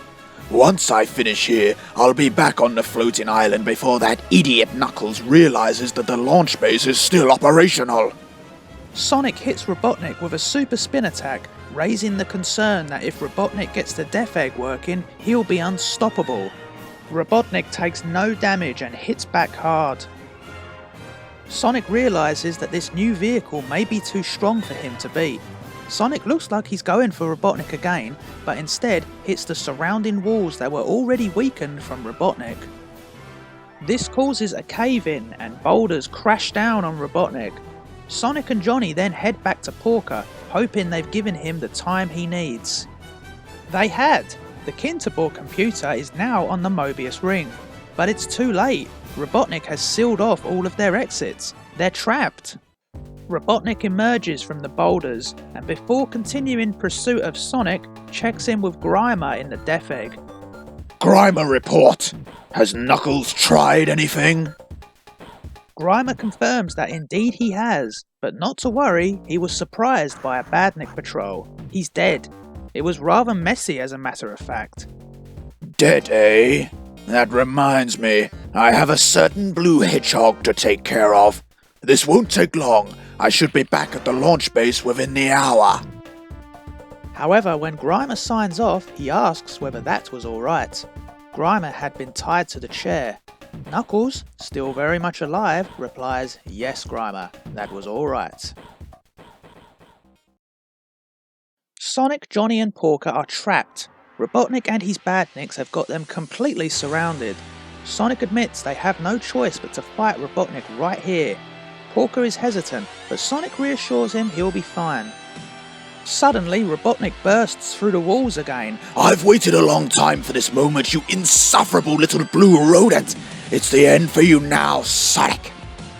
Sonic hits the squeeze tag machine again with a super spin attack, but as with before, it causes no damage. Robotnik claims his machine is spin attack proof. Sonic states a few more hits and his machine will be history. All he needs is a little more time. Sorry, Sonic, your time has just run out. Suddenly, the ceiling begins to crack. Robotnik notices, then Knuckles arrives. Knuckles had tunnelled in through the ceiling. Knuckles! Grimer told me you was dead! Knuckles reveals that Grimer reported his own death to Robotnik because Knuckles ordered him to.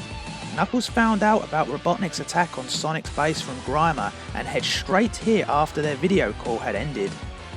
With a single punch, Knuckles smashes the glass on the squeeze tag machine. Sonic claims Knuckles was only able to do this because he weakened it. Sonic then hits the damaged machine with a super spin attack, breaking the roof right off, resulting in Robotnik falling out. With the squeeze tag machine now crippled, Robotnik amasses his Badniks and orders them to maim and kill them all. Knuckles decides it's time to get everyone out of here. Sonic assumes Knuckles is scared, but Knuckles just thinks the odds are against them down here. They need some space for this battle. Everyone makes it out to the top. The Badniks soon follow. Now the real battle can take place. Sonic and Knuckles go head to head with the Badniks while trying to outdo each other. Porker keeps the Kintobor computer safe, while Kintobor asks what on earth is going on. When the Kintobor computer was moved onto the Mobius ring, he lost his vision. With the Badnik numbers spinning, it looks like Sonic and Knuckles have the fight almost finished. However, a transport of troopers arrives. Robotnik has sent for reinforcements. The battle rages on. Sonic, Knuckles and Johnny clash with Robotnik's forces. The rivals Sonic and Knuckles may not admit it, but they make a hell of a team. Meanwhile, during the carnage, Robotnik escapes in his Egg-O-Matic. A few dozen smashed Badniks later, Sonic questions Knuckles as to why he helped them today. He had previously said he had no interest in fighting Robotnik. Knuckles still has no interest in joining Sonic's fight against Robotnik, but he owed Sonic a debt for revealing the location of Sonic's base. "Hey buddy, since when did this hedgehog need anybody's help?" "Never, that's when," replies Sonic. Knuckles makes it clear that he determines to rid the floating island of all traces of Robotnik. Knuckles then flies off in one of Robotnik's spare Egg-O-Matics. With all that done, Sonic and the others head to the rendezvous to meet up with Amy and Tails, with Sonic expressing that they're probably worried about them. Sonic, Porker and Johnny soon reach the rendezvous point. Robotnik may have been defeated again, but Sonic no longer had a headquarters anymore. The Freedom Fighters will now have to travel mobile for the foreseeable future in their travelling circus. Without delay, Sonic quickly gets in disguise as Showman Penguin Bob Beaky. The rest of the team follows suit, getting in their disguises. The Freedom Fighters soon get on their way, however Robotnik has set up some roadblocks. Looks like Robotnik had an extra insurance policy to make sure Sonic doesn't escape this zone. However, their disguises fool the Border Patrol troopers and they are allowed to pass. Sonic doesn't know what's worse, being forced out of their home or having to look at Johnny wearing that ridiculous moustache. Dr. Robotnik arrives back at the Death Egg. Despite some smashed troopers and Grimer being tied up, Knuckles had done minimal damage during his assault. Robotnik's patience has severely worn thin with Sonic and his friends. The Death Egg must be completed soon, then he would show them all. Robotnik asks if construction has begun on the new thruster for the Death Egg yet. Grimer confirms construction started a few days ago. Grimer raises the concern for the power source for the Death Egg, reminding his master what happened last time. This didn't bother Robotnik. He was not going to make the same mistake again.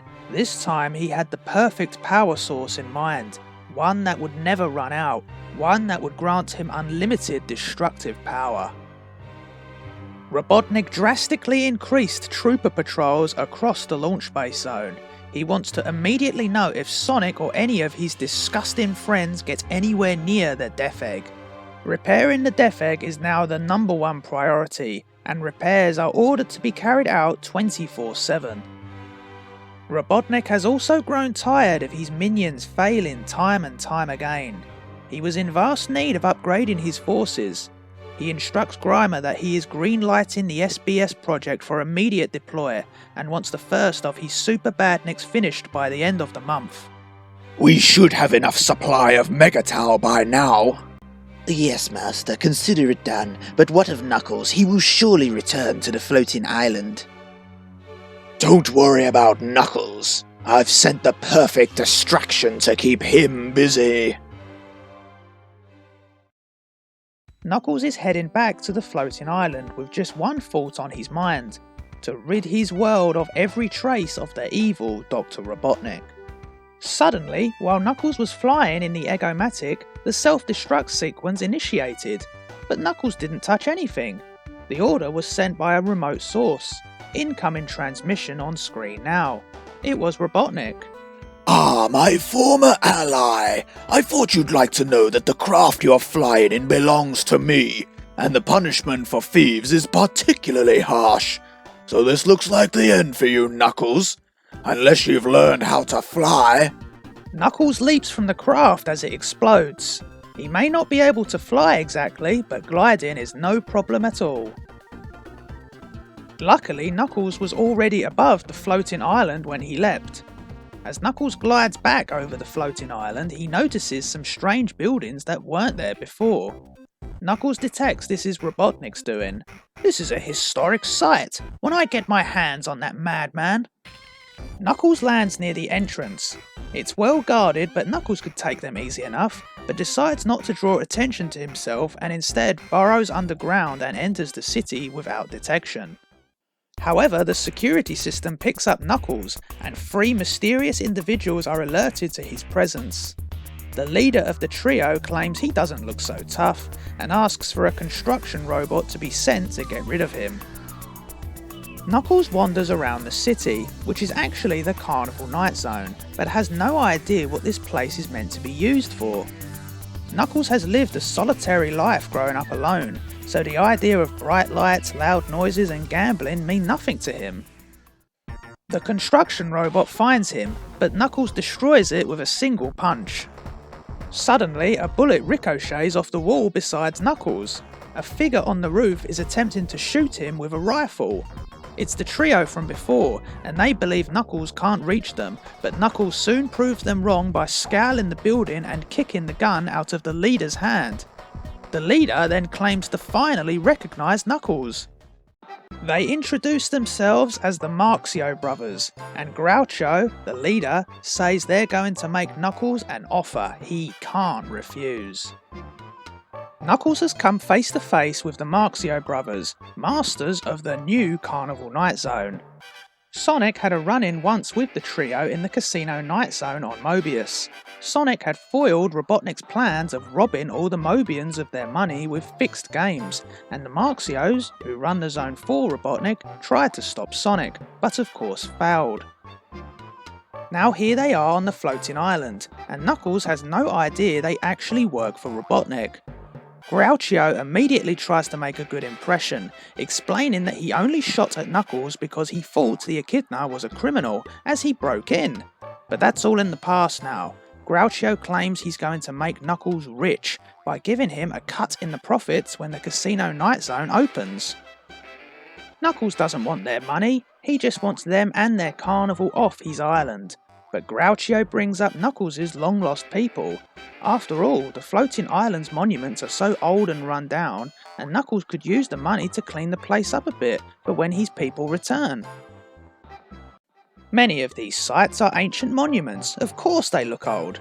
On the other hand, I suppose the buildings in the Marble Garden do need a little work. Groucho offers to at least let them show him around before he makes his mind up. Knuckles, still skeptical, agrees. The Marxios take Knuckles on a tour until he spots some troopers. Of course, he saw some guarding the main gate. Robotnik must be behind this after all.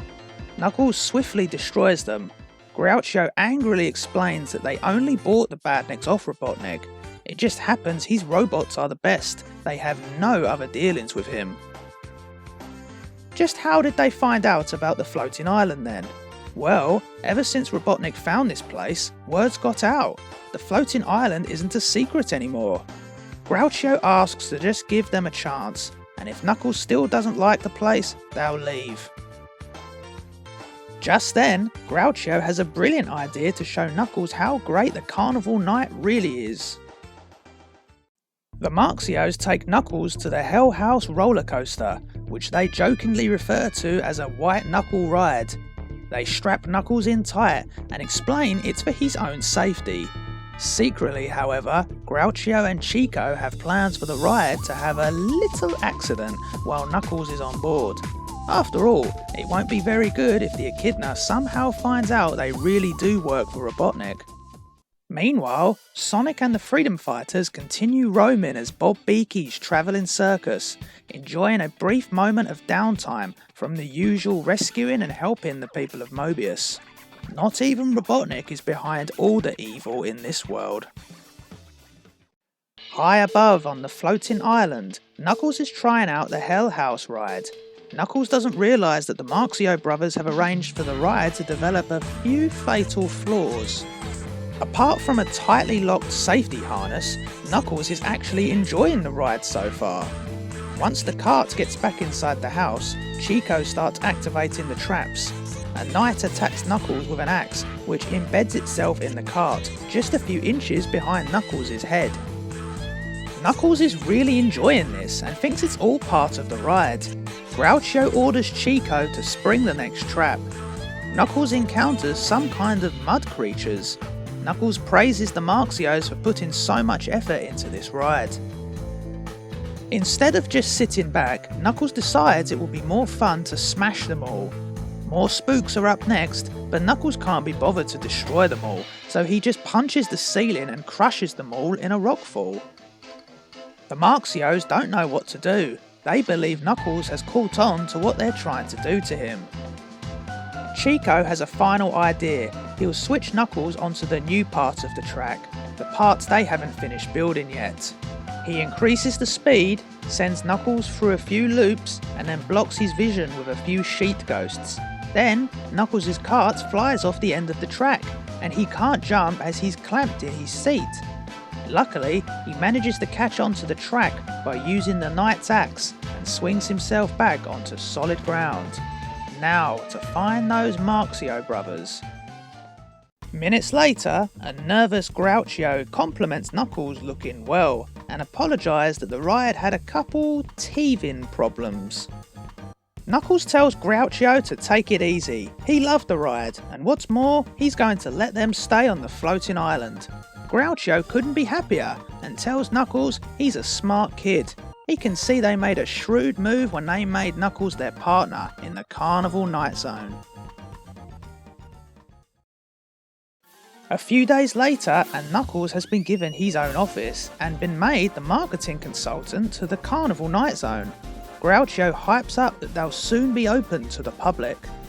Knuckles has grown frustrated, however. He doesn't see why he needs an office, let alone have to stay in it, though the Marxios ignore him and simply turn on the TV. Later that day, the Marxios wander through the Carnival Night Zone. Groucho comments that Knuckles is such a sap. They'll just wait till he drops his guard, then it's good night echidna. Suddenly, a Badnik patrol radios in that Knuckles is about to leave the zone. The Marxios have got to stop him. The trio soon catches up with Knuckles. Groucho states that it's very poor manners for Knuckles to just leave like that. Knuckles has agreed that they are allowed to stay, but Robotnik is still present in the launch base zone. Not for much longer, Knuckles claims. Chico then accidentally slips up and asks if Knuckles kicks out Robotnik, then who's going to pay the running costs of the Carnival Night Zone? Groucho is furious with Chico, telling him to take the rest of the year off, and if you never come back, I'll give you a bonus. Knuckles is now fully aware that the Marxios are actually working for Robotnik. Groucho knows that the only way to stop Knuckles now is to eliminate him. Chico presses a button on the flying vehicle the Marxios are flying in, turning it into combat mode.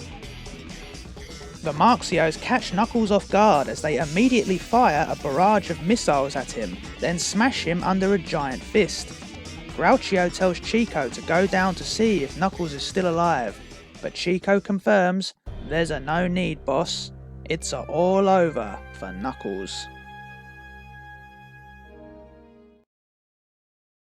On Mobius, the Freedom Fighters put on one of their first shows as Bob Beakey's Travelling Circus, ending the performance to a massive applause. Bob Beakey, who is Sonic in disguise, thanks the audience and asks them to tell their friends. Shortly afterwards, Tails calls for Sonic's attention. The Kintobor computer, who has now been re-uploaded onto a laptop after being stored on a golden ring, has hacked into a transmission by Dr. Robotnik. It appears that Robotnik has manufactured a super thruster for the damaged Death Egg. It's being driven to a helicopter which will transport it to the floating island. Sonic realises the potential danger if Robotnik gets his Death Egg repaired. They've got to stop the thruster from reaching the launch base zone. To reach the helicopter, the thruster will have to go over the Emerald Valley Bridge. Sonic is going to need some explosive charges. Meanwhile, within the Death Egg, Grimer gets a report from the Marxio brothers saying that Knuckles will soon be finished. Excellent, Grimer. He'll regret the day he turned against me. It won't be long until the Death Egg's completed, and then I, Dr. Robotnik, will be invincible. How long until the new thruster arrives? Grimer confirms that they are expecting it within a few hours. Back on Mobius, Sonic reaches the Emerald Valley Bridge just in time.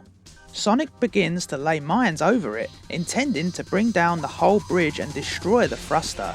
Sonic has now covered the bridge in mines, but before he can clear the area, he is surprised by a trooper who tries to punch him. The trooper's fist punches a hole into the solid concrete below. The trooper questions Sonic that did he really think they'd leave the bridge unattended? This trooper was different from all the others that Sonic had smashed before. He was stronger, faster, and much more intelligent than the others. Sonic tries to kick the trooper off the bridge, but as he falls backwards, his right arm turns into a cage and imprisons Sonic while holding onto the bridge with his other hand. He introduces himself as one of Dr. Robotnik's elite soldiers from the Special Badnik Service, the SBS. Robotnik's Special Badnik Service had finally gone into field work. The SBS are an elite group of troopers. They possess special abilities and will be used for important missions, like this one. These troopers range from different coloured armour. Not all of them are in the usual red. Some are gold coloured. They are often built of super strong materials such as the super alloy Megatau. Sonic is now imprisoned by the elite trooper. However, his mines are still in place on the bridge, right next to him. The convoy keeps rolling on, getting closer and closer. If it rolls over one of those mines, it will be all over for Sonic.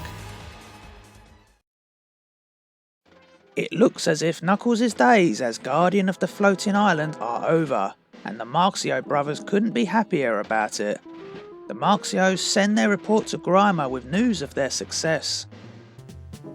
Groucho informs Grimer that they are expecting the first visitors from Mobius any time now. Dr. Robotnik will earn a fortune from the Carnival Night Zone. Grimer mentions that Robotnik doesn't want another casino night fiasco as before with Sonic.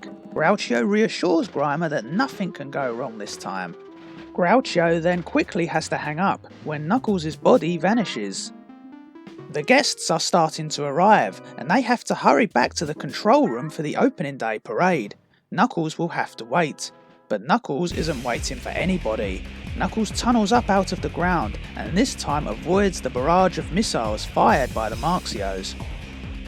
The Marxios try to crush Knuckles with the giant fist, but Knuckles tunnels up from beneath the Marxios and destroys their machine with a well-placed punch. Groucho despairs. The customers are here and they're about to take on a raving echidna. Not to worry though, as Chico already called up for reinforcements. Groucho can't believe it. Chico actually did something right. Harpo rushes back to organise the parade, while Groucho and Chico welcome the guests. Groucho quickly makes up that Knuckles fighting these Badniks is our first exhibit.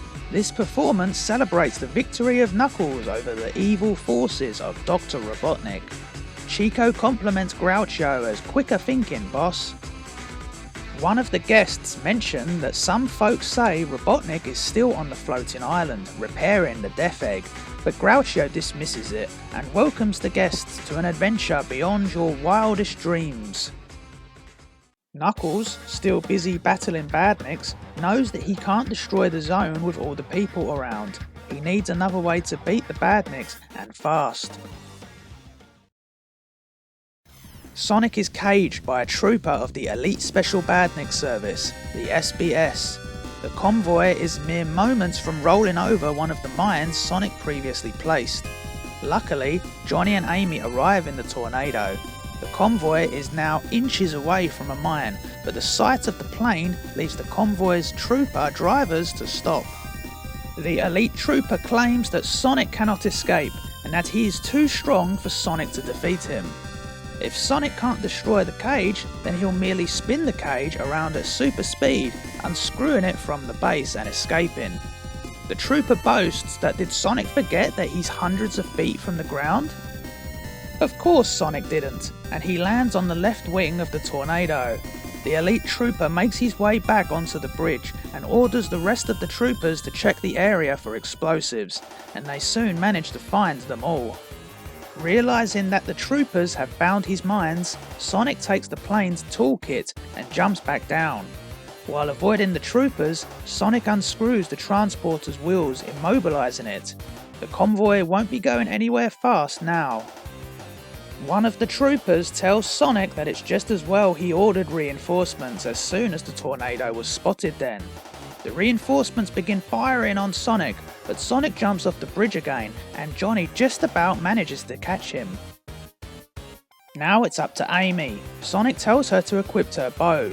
Johnny holds the plane steady and Amy uses her bow to fire an arrow into the mines, which the troopers have foolishly left open in plain sight. The arrow connects and a massive explosion engulfs the Emerald Valley Bridge, utterly destroying the thruster as well as all the troopers, including the SBS General. Even Sonic admits that Amy is a pretty good shot. Their mission a success, the Freedom Fighters fly away. Later that day, news soon travels to Robotnik at the destruction of his new thruster. Robotnik is livid and smacks Grimer in a fit of rage. I must begin work on another thruster immediately. Nothing can stop me repairing the Death Egg. Nothing. I will find a way to rule supreme.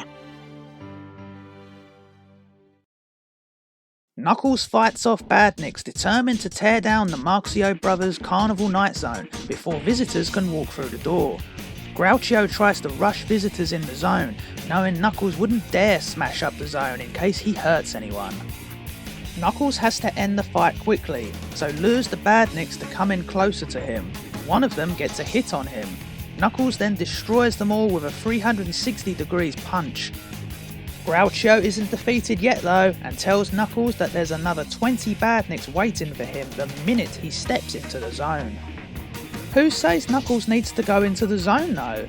Knuckles kneels down, aware that there's a fault line somewhere around here. All he has to do is sense exactly the right place, and then Knuckles slams his fist down in exactly the right place.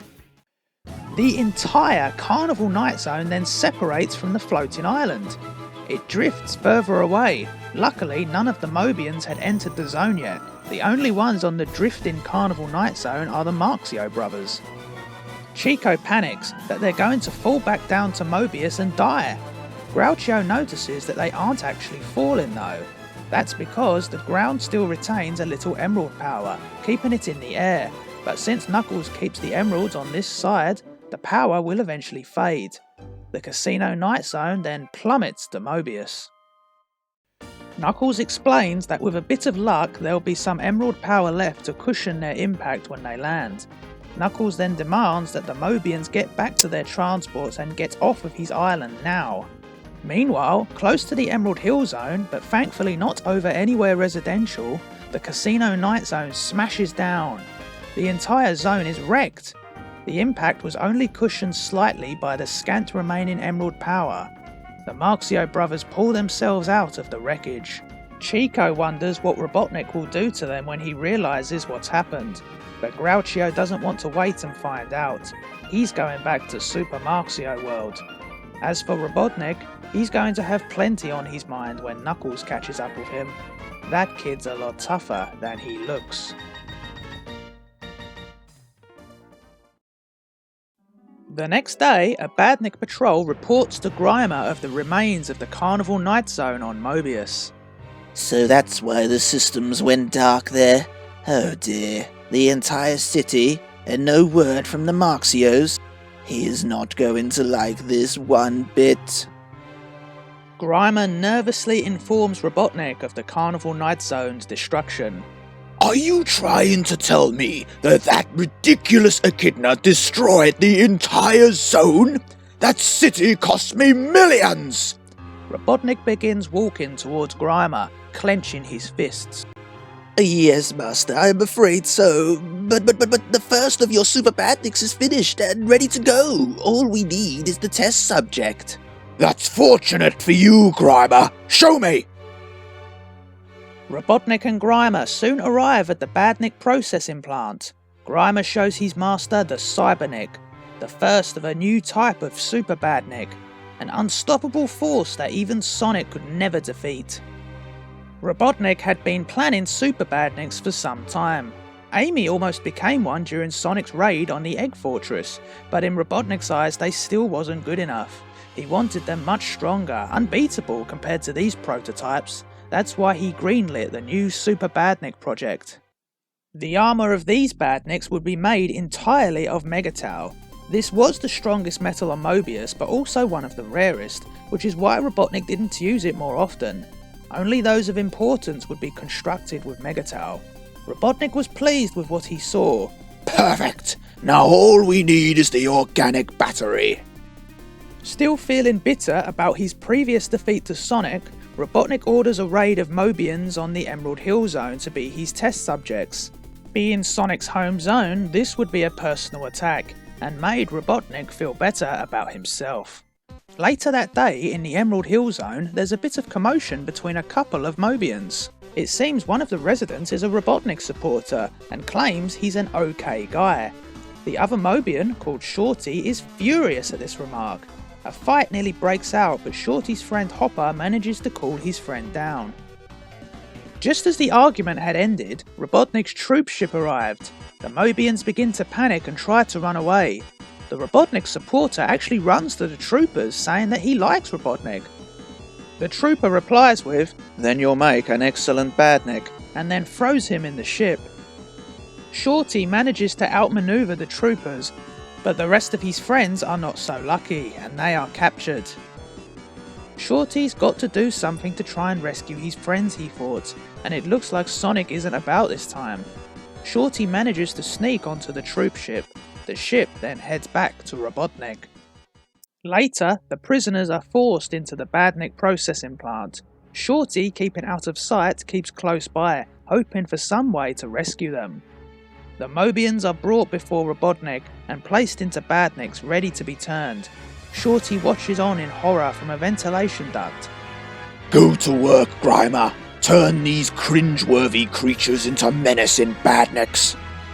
Shorty can't sit back any longer and leaps out of the ventilation duct and smashes the computer system.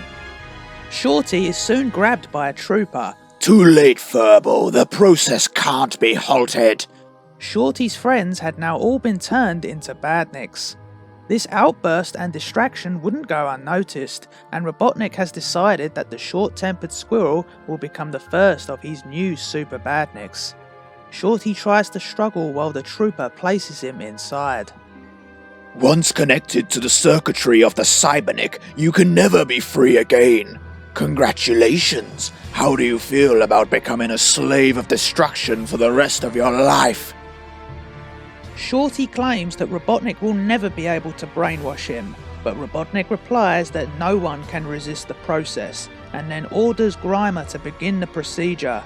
Shorty tries desperately to resist the brainwashing program, determined to save his friends, but as the program runs its course and he is locked in the Cybernik shell, the fight in him seems to end.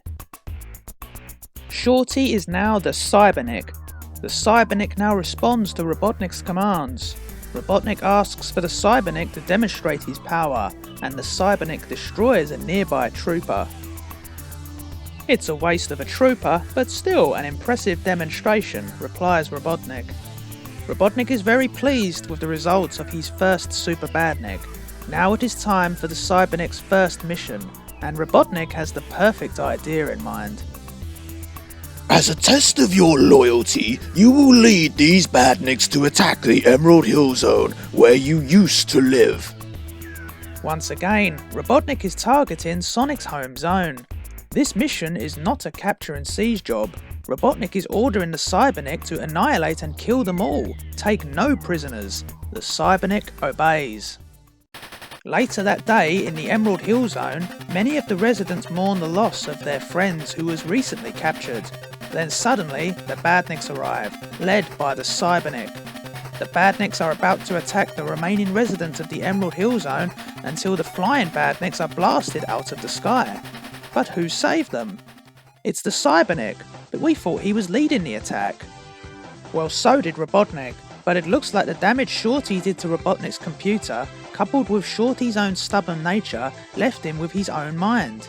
Shorty, now fully controlling the Cybernik armour, defeats the rest of the Badniks and reveals that he pretended to be under Robotnik's control so he could lead the Badniks home to free them. Shorty freed his good friend Hopper, but it's no time for celebrations yet. When Robotnik finds out what's happened, there will surely be hell to pay. Later, back in the Death Egg, Robotnik furiously punches down into the table once Grimer informed him that the Cybernik has a free mind.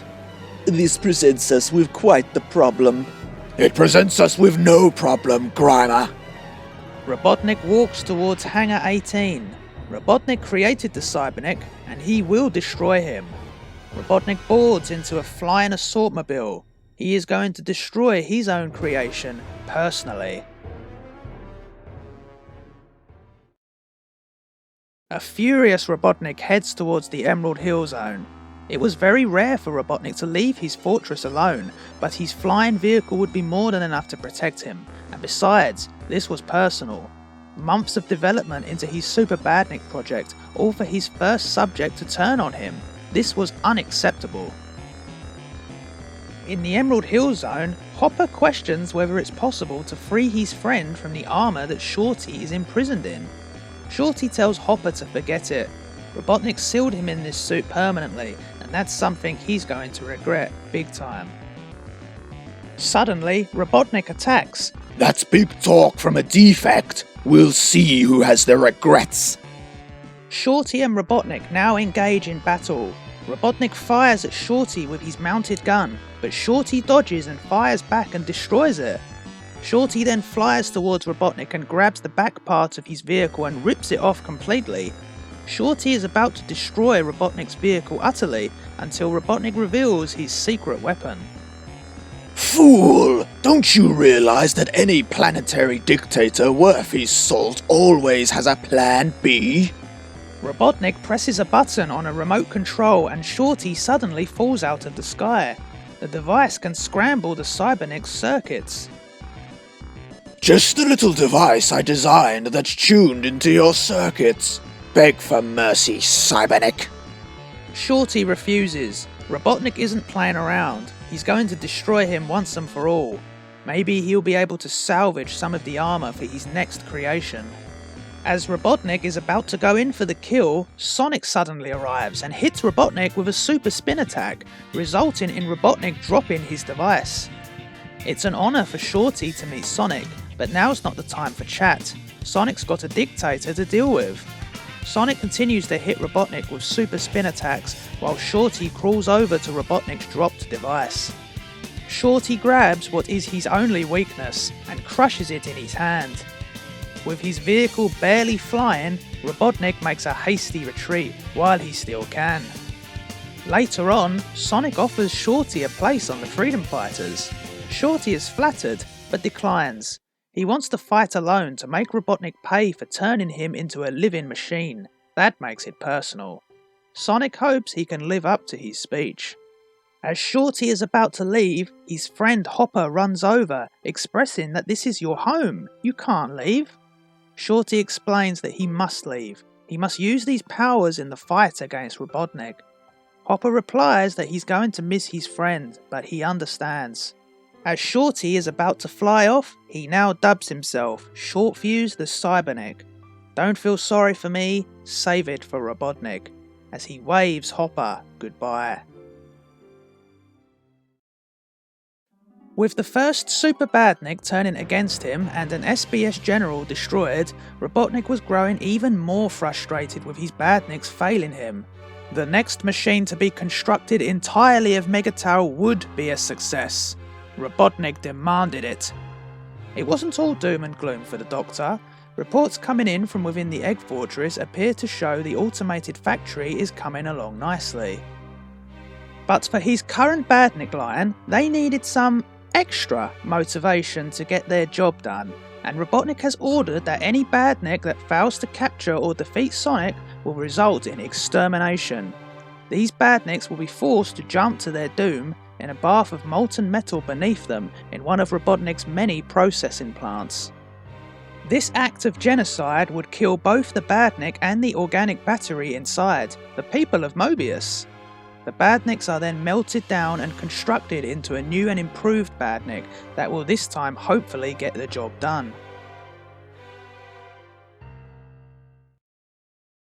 A few weeks later in the launch base zone, all systems are green. The countdown has begun. Releasing umbilicals. Main thrusters are go. We have liftoff. Dr. Robotnik's repairs are finally completed. The Death Egg is launched.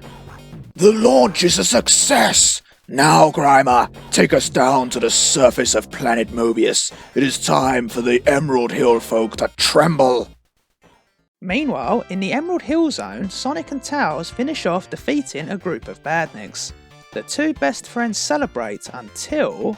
It's suddenly getting dark. What's going on, Sonic? I don't know, buddy, but I don't like the look of it one bit. The Emerald Hill folk have also noticed the strange darkness. One of them tells them not to worry, it's just an eclipse. The moon has blotted out the sun. The Mobian couldn't be more wrong. That's no moon, it's a space station.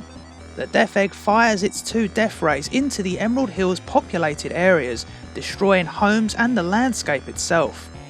Robotnik's voice emerges from the enormous machine demanding Sonic's presence. Sonic arrives moments later. There was no need to do that, you maniac. I'm not afraid to face you. I didn't think you were, but I just couldn't resist trying out the death rays. The situation looks bad.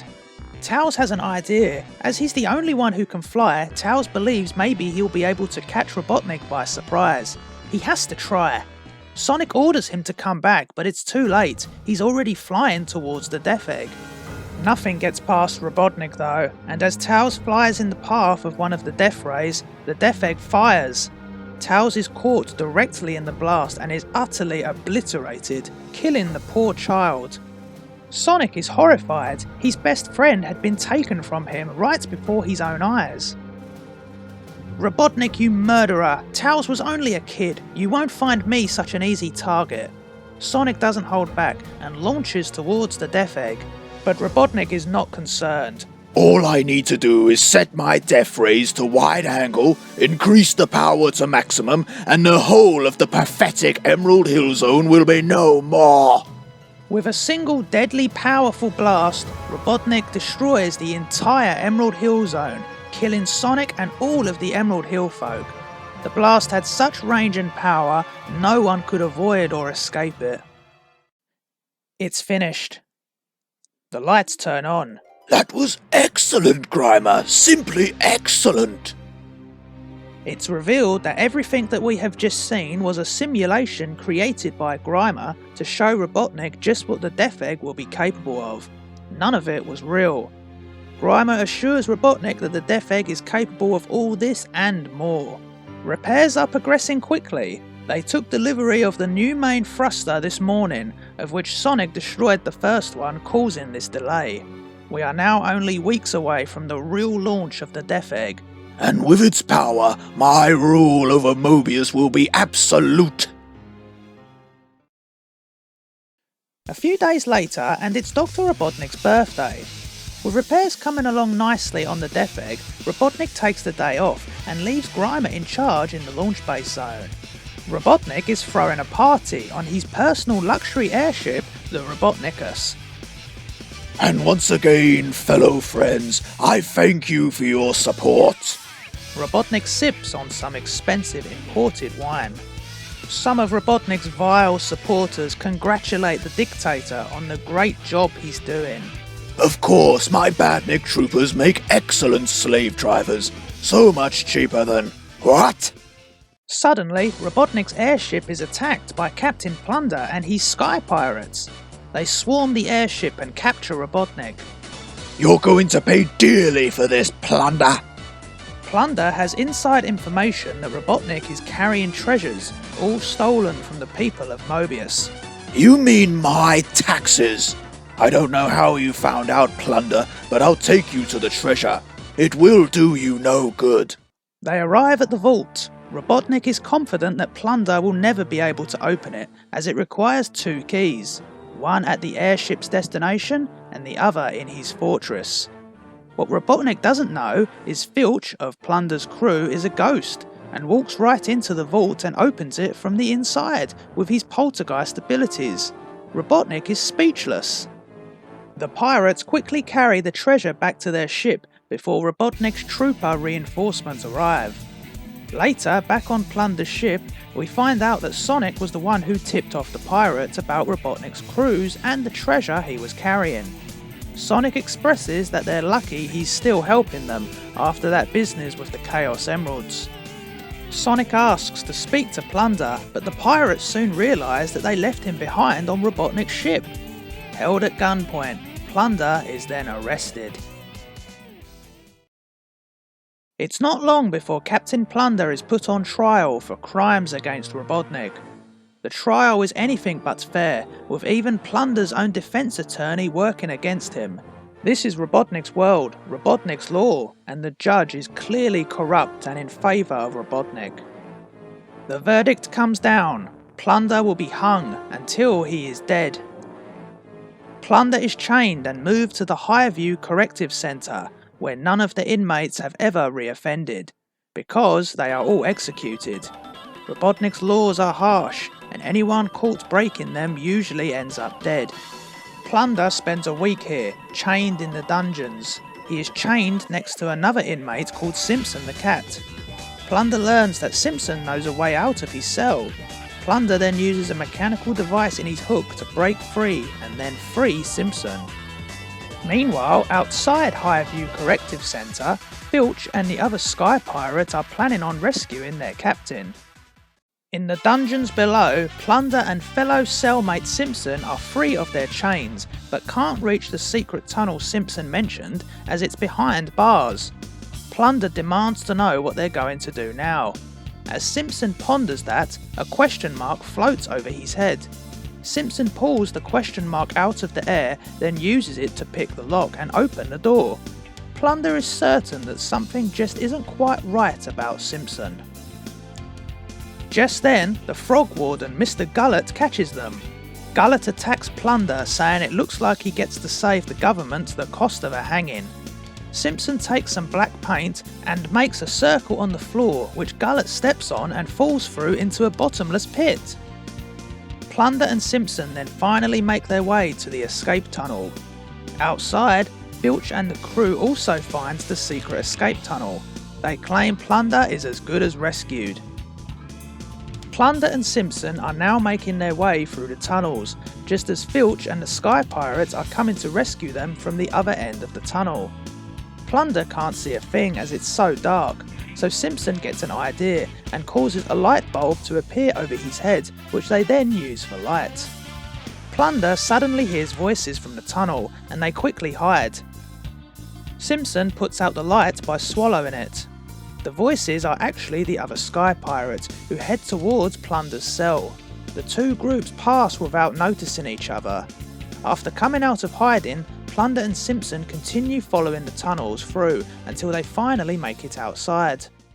Captain Plunder's daring escape is the big story the next day. 2 days later, and Plunder returns to his hideaway in the Mystic Cave Zone. The treasure he stole from Robotnik is still here, safely tucked away, but all of his crew are missing. Suddenly, Filch arrives, but he is alone. All the other members of the Sky Pirates had been arrested trying to rescue Plunder. Filch escaped as, well, he's a ghost. Plunder insists that they must save his crew, until he realises that that would mean sharing the treasure. So instead, he decides that he never liked that useless crew anyway, and it's time to get a new crew. Mobius hasn't heard the last of Captain Plunder. A few days later, in Grimer's laboratory on the Death Egg, Robotnik and Grimer have come up with a new scheme to destroy the Freedom Fighters. Out comes a brown hedgehog who looks just like Sonic before the accident in Kintobor's lab. The brown hedgehog states his mission is to infiltrate Sonic's outlaw group, gain their trust, learn their plans, and destroy them.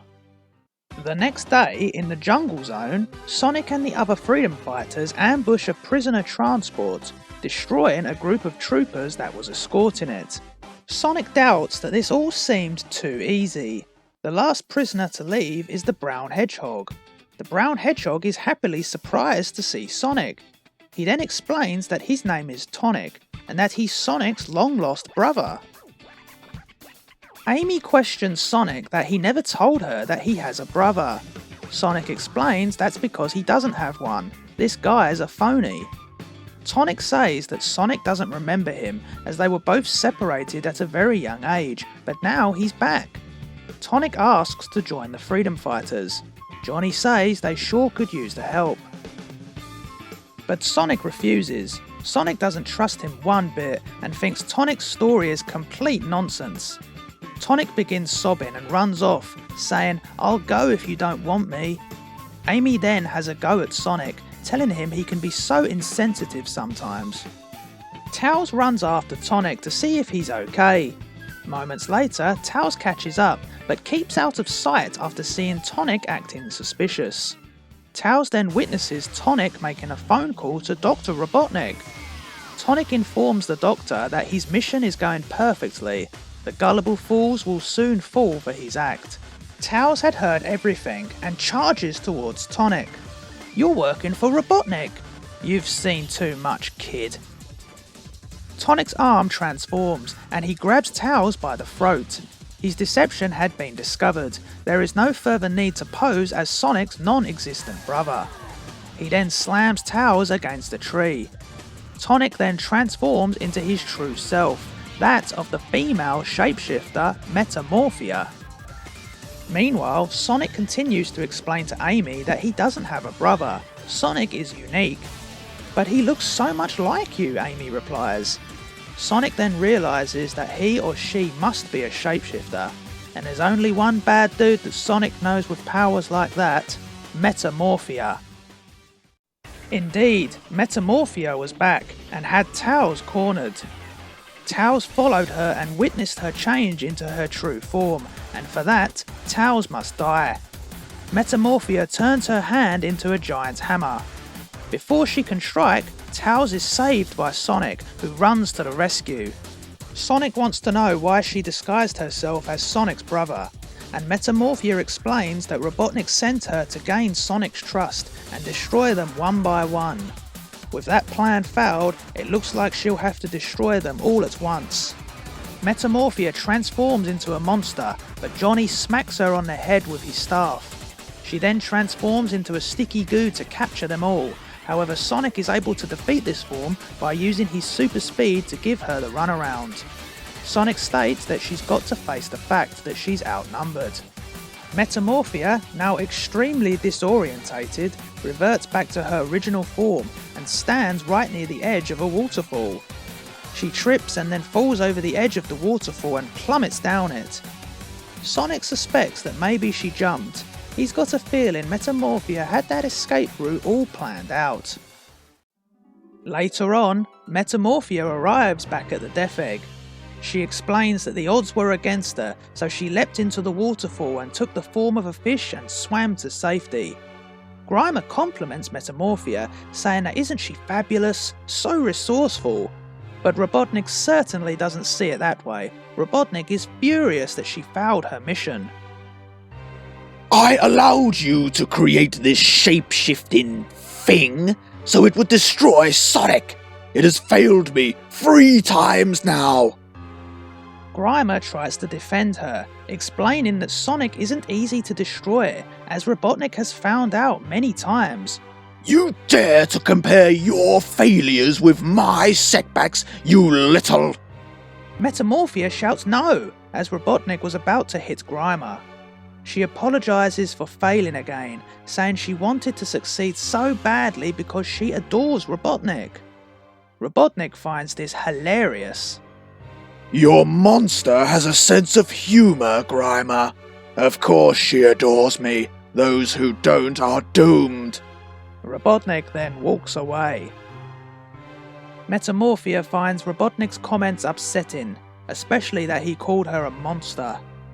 Grimer tells Metamorphia to get back to her room. He'll transport her back to her home in the Grim Zone as soon as possible. In her room, surrounded by pictures of Robotnik on her wall, her hero, she is sure Robotnik will admire her one day, the day she destroys Sonic.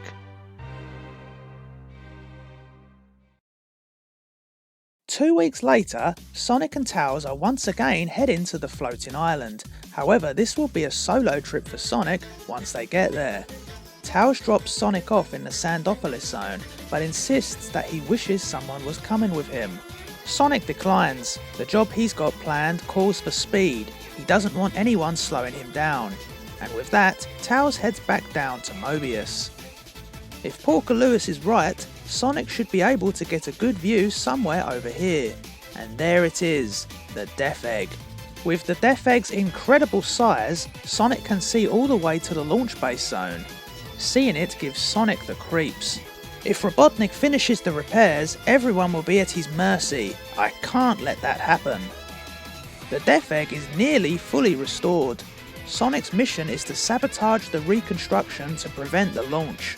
Suddenly, Sonic is attacked by a sandworm Badnik. Robotnik has some Badniks on patrol around the Sandopolis zone. The Badnik attacks again, then disappears under the sand.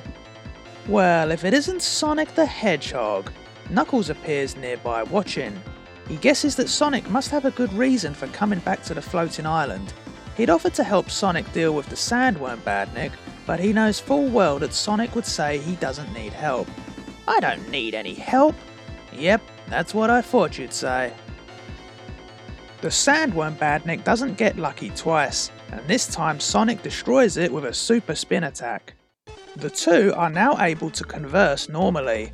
Knuckles questions Sonic's arrival. He's getting tired of people arriving on his home uninvited. Sonic replies that if Knuckles hadn't let Robotnik use the floating island to repair the Death Egg, he wouldn't be here in the first place. Knuckles is actually on his way to the launch base zone to also sabotage the launch. Knuckles just got a little delayed by a bunch of comedians called the Marxio brothers. Look pal, the Death Egg is too... Suddenly, Sonic is cut off by none other than Captain Plunder. Plunder is here on the floating island, along with Filch and a new member of his crew called the Professor. He used to work at the Metropolis University. Knuckles is now very cross. Sonic, do you know these people? Why don't you just invite everyone from Mobius to come to the floating island? Don't worry about me, it's only my home. Sonic wants to know what Plunder is doing here. Treasure, of course, Plunder replies. Knuckles threatens Plunder that he is the ruler of the floating island, and he doesn't care what Plunder is up to, he just wants him to leave right now. But Plunder just pats Knuckles on the head and replies with, "Ain't he cute?" Plunder orders the Professor to activate an ancient control panel. The ground begins to shake. Knuckles tells Plunder that if he damages these ancient buildings, he's holding him personally responsible. Then suddenly, an enormous pyramid comes out of the ground right beneath Sonic, the point almost striking his backside. The pyramid is in fact the lost pyramid of Sandopolis. Sonic states that it doesn't look very lost to him. Captain Plunder cheers that he's found the lost pyramid of Sandopolis. Sonic and Knuckles don't have the time for this. Repairs to Robotnik's Death Egg are almost complete, but they can't just leave someone like Plunder unattended on the floating island to do what he wants. Suddenly, the door opens to the pyramid. A giant stone guardian appears and insists that they must all die as they have no right to summon the sacred pyramid. Nobody threatens Sonic, and Sonic unleashes a super spin attack. The guardian literally falls to pieces. I guess this guy was nowhere near as tough as he looked. Sonic boasts to Knuckles asking if he's impressed, but Knuckles warns Sonic to look behind him. Sonic's too cool to fall for the "he's behind you" gag. The Guardian quickly reforms and punches Sonic into the sand. Knuckles knows better than to fight the Guardian. He's read the sacred texts. He knows all about the Guardian and his pyramid, so Knuckles lures it into a pile of quicksand, where it sinks out of sight. Knuckles comments that Sonic's got to learn to use his head. Sonic then replies that if you're so smart, how come you let Plunder sneak into the pyramid? Sonic and Knuckles then enter the lost pyramid. Sonic asks why the Stone Guardian attacks Knuckles. Isn't he supposed to be the master of the floating island? Knuckles replies that the Guardian is from an ancient time. He won't even realise the race of people who once lived here on the floating island are long gone. Up ahead, Plunder, Filch and the Professor have discovered the lost tomb of Sandopolis. Plunder turns on the light by pulling a chain, and they see all the treasure they could ever hope to see surrounding the tomb. Plunder doesn't care about some tomb, and orders Filch and the Professor to get grabbing as much treasure as they can, though Filch can't touch anything, as again, he's a ghost. Plunder must have forgotten, again. Sonic and Knuckles catch up to the pirate, and Knuckles demands that Plunder returns the treasure. It's part of the floating island's heritage. Plunder replies that he's a pirate and, well, he's supposed to steal stuff. Believe me, Plunder, you don't want to get Knuckles mad. Suddenly, the lights begin to dim. Knuckles tells Sonic that the lighting system is thousands of years old. It's not as reliable as it used to be. With this distraction, the pirates make a run for it. Are you nuts? You can't outrun Sonic the Hedgehog. However, Knuckles tells Sonic to let them go. They won't get far, he explains. He never told Sonic about the curse, and what happens when it begins to get dark. While the pirates are running back through the pyramid, Filch notices 3 glowing shapes following them. Plunder doesn't care at first, he just wants to get these beauties back to his ship. The glowing shapes continue to grow larger in size. Filch really thinks Plunder should look, he thinks they're ghosts. Plunder turns around and realises that they are being followed by 3 terrifying ghosts. These ghosts are the curse of the Pyramid of Sandopolis that Knuckles mentioned. Terrified beyond reason, the pirates drop their loot and escape, barely making it outside before the door closes behind them. They make it out with their lives, however have no treasure to show for their troubles. Plunder states that they can't tell the rest of his new crew waiting on the ship that they ran away from a couple of ghosts, so he decides to greatly exaggerate this situation to his crew. Captain Plunder and his mystic cave pirates then soon leaves the floating island. Meanwhile, back inside the pyramid, Knuckles brings Sonic to a seal on the wall. If it's smashed, sand will pour in from outside, which is just what Knuckles wants. Knuckles punches the seal and sand begins to pour in. This sand will make the pyramid sink back under the desert, but hopefully permanently this time, keeping the treasure safe from people like Captain Plunder. But since Sonic and Knuckles are trapped in here, won't they? Not to worry, Knuckles had read the ancient texts, of which tells of a secret exit. Of course, you can't always rely on those ancient texts. Knuckles was right, and the secret exit opens.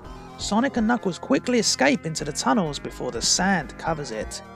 While escaping, Sonic wonders what became of Captain Plunder. Meanwhile, over in the launch base zone, Dr. Robotnik is getting overexcited. Finally, the glorious moment has come. At last, the repairs to my all-powerful Death Egg are complete. The months of labour and delays are finally over. Robotnik's ultimate weapon of mass destruction has finished its final repairs. Grimer confirms they only require one more thing, a source of infinite energy to power the Death Egg, the Master Emerald. Robotnik had decided some time ago that the Master Emerald would be the Death Egg's power source. He encountered first-hand how powerful the Chaos Emeralds are, and the Master Emerald is the most powerful of them all. Robotnik had learned from the Death Egg's first flight. There would be no need for concern with a power failure this time. Of course, Robotnik had to buy his time. He couldn't simply take the Master Emerald at an earlier point, otherwise the floating island would fall out of the sky, along with his damaged Death Egg.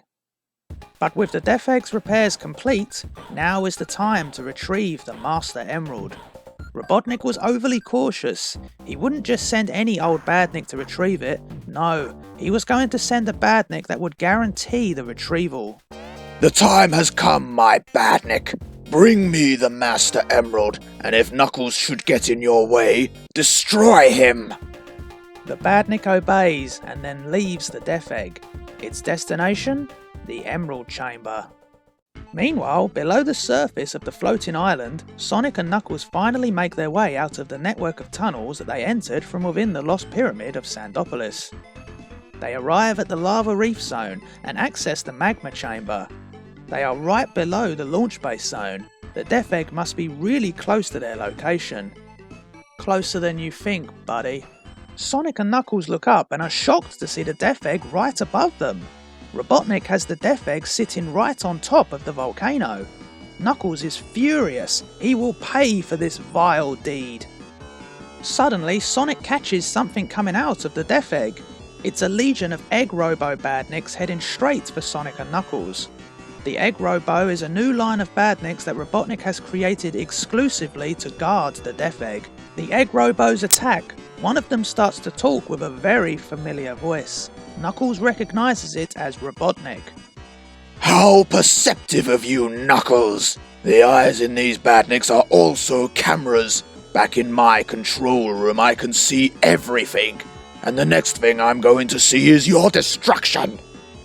Sonic begins to destroy some of the Egg Robos, but Knuckles tells him to hold it. They don't have time to smash all of the Badniks separately. Knuckles has a faster way. Sonic of course doubts Knuckles. No one is faster than him. Knuckles tells Sonic to watch and learn, Big Mouth, and then Knuckles proceeds to punch a hole in the rock wall, melting all the Egg Robos in a flood of boiling lava. Knuckles begins to run off. Sonic questions him, saying the Death Egg is in the other direction. Are you scared? No. Knuckles has just had a nasty thought, and tells Sonic to follow him. They make their way to the Hidden Palace. In ancient times, the royal family ruled the floating island from here. They find the door forced off its hinges, and unfortunately realise it leads to the Emerald Chamber. The Master Emerald is gone! Sonic jokes about Knuckles making a habit of always losing these emeralds, but Sonic doesn't understand the seriousness of this situation.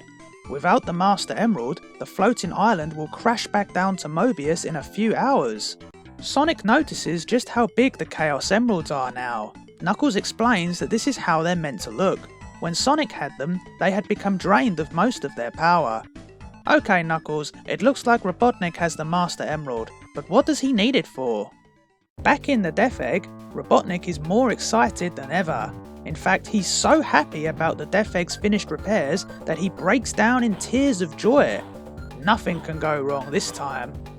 He claims that once the Master Emerald is installed, his Death Egg will be unstoppable. I'll make those Emerald Hill folks suffer like never before. I'll grind Sonic into... But Master, the Emerald has not yet arrived. Robotnik brushes this off as a minor detail. Robotnik is 100% certain that his Badnik will be successful.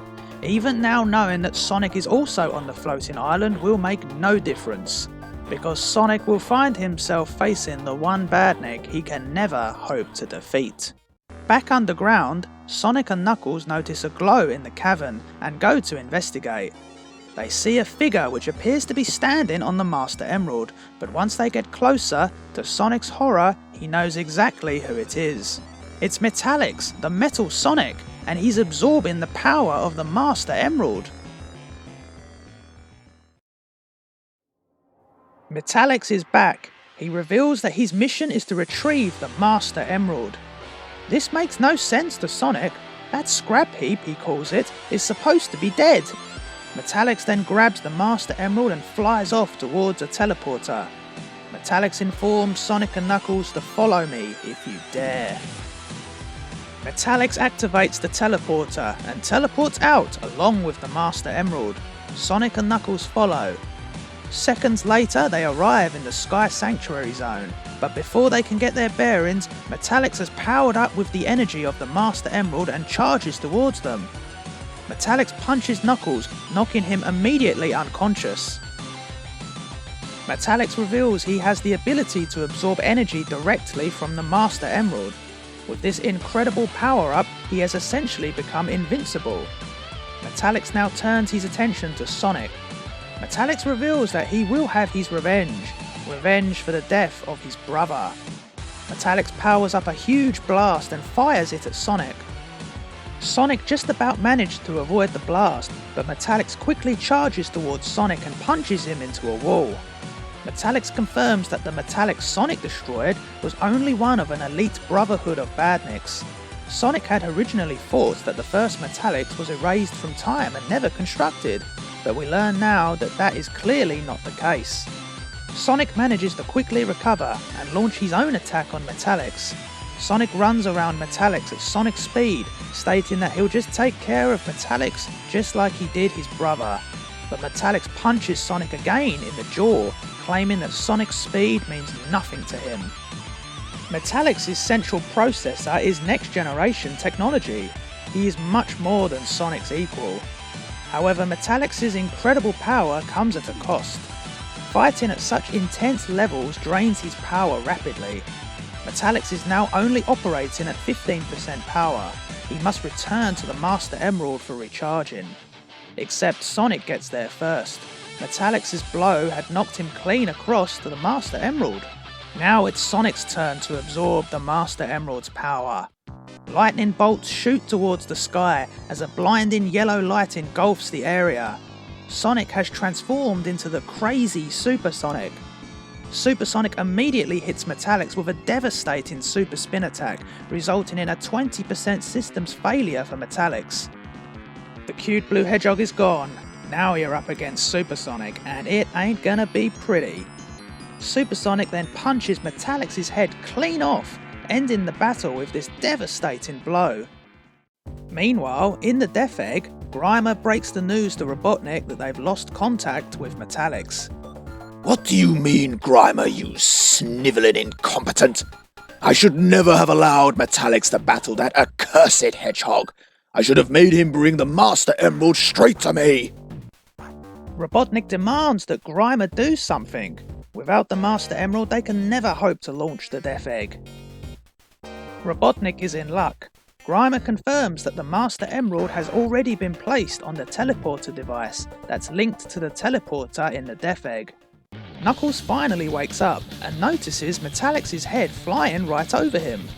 Knuckles then sees Super Sonic ripping Metallix's body apart. Knuckles has never seen Sonic in this form before and is slightly confused by what he sees. However, Knuckles doesn't have long to be confused as Super Sonic turns his attention to him. Super Sonic charges towards Knuckles and begins pummeling him into the ground.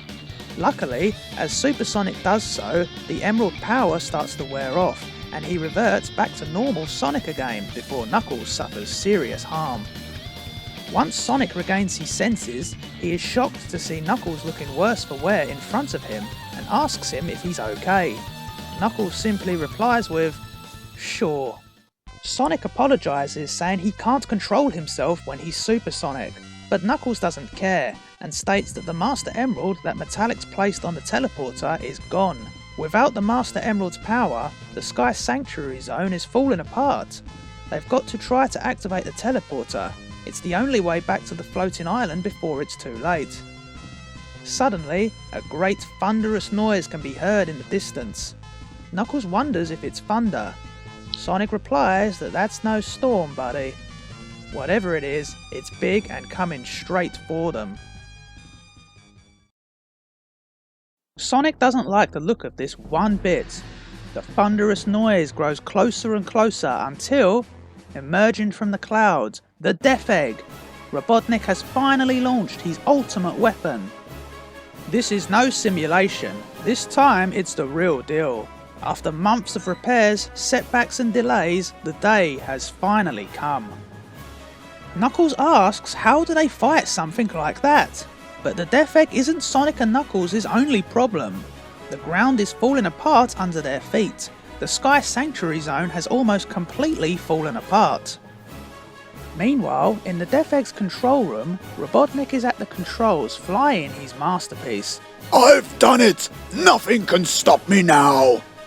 Grimer gives a status report that all systems check out A-OK.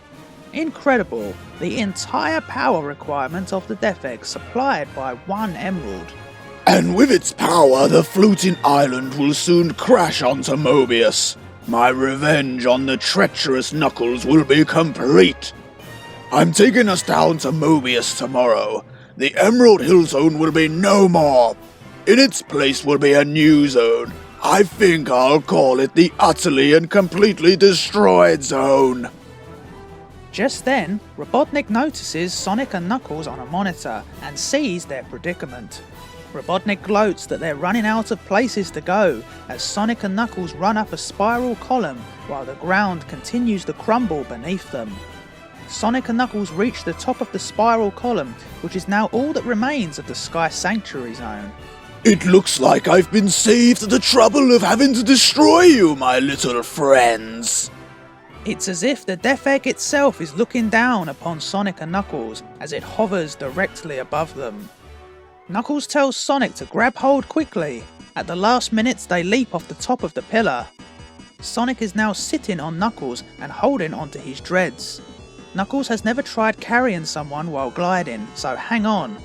Sonic tells him just to stay clear of turbulence. Fools! You can't stop me now! Still, just to be on the safe side.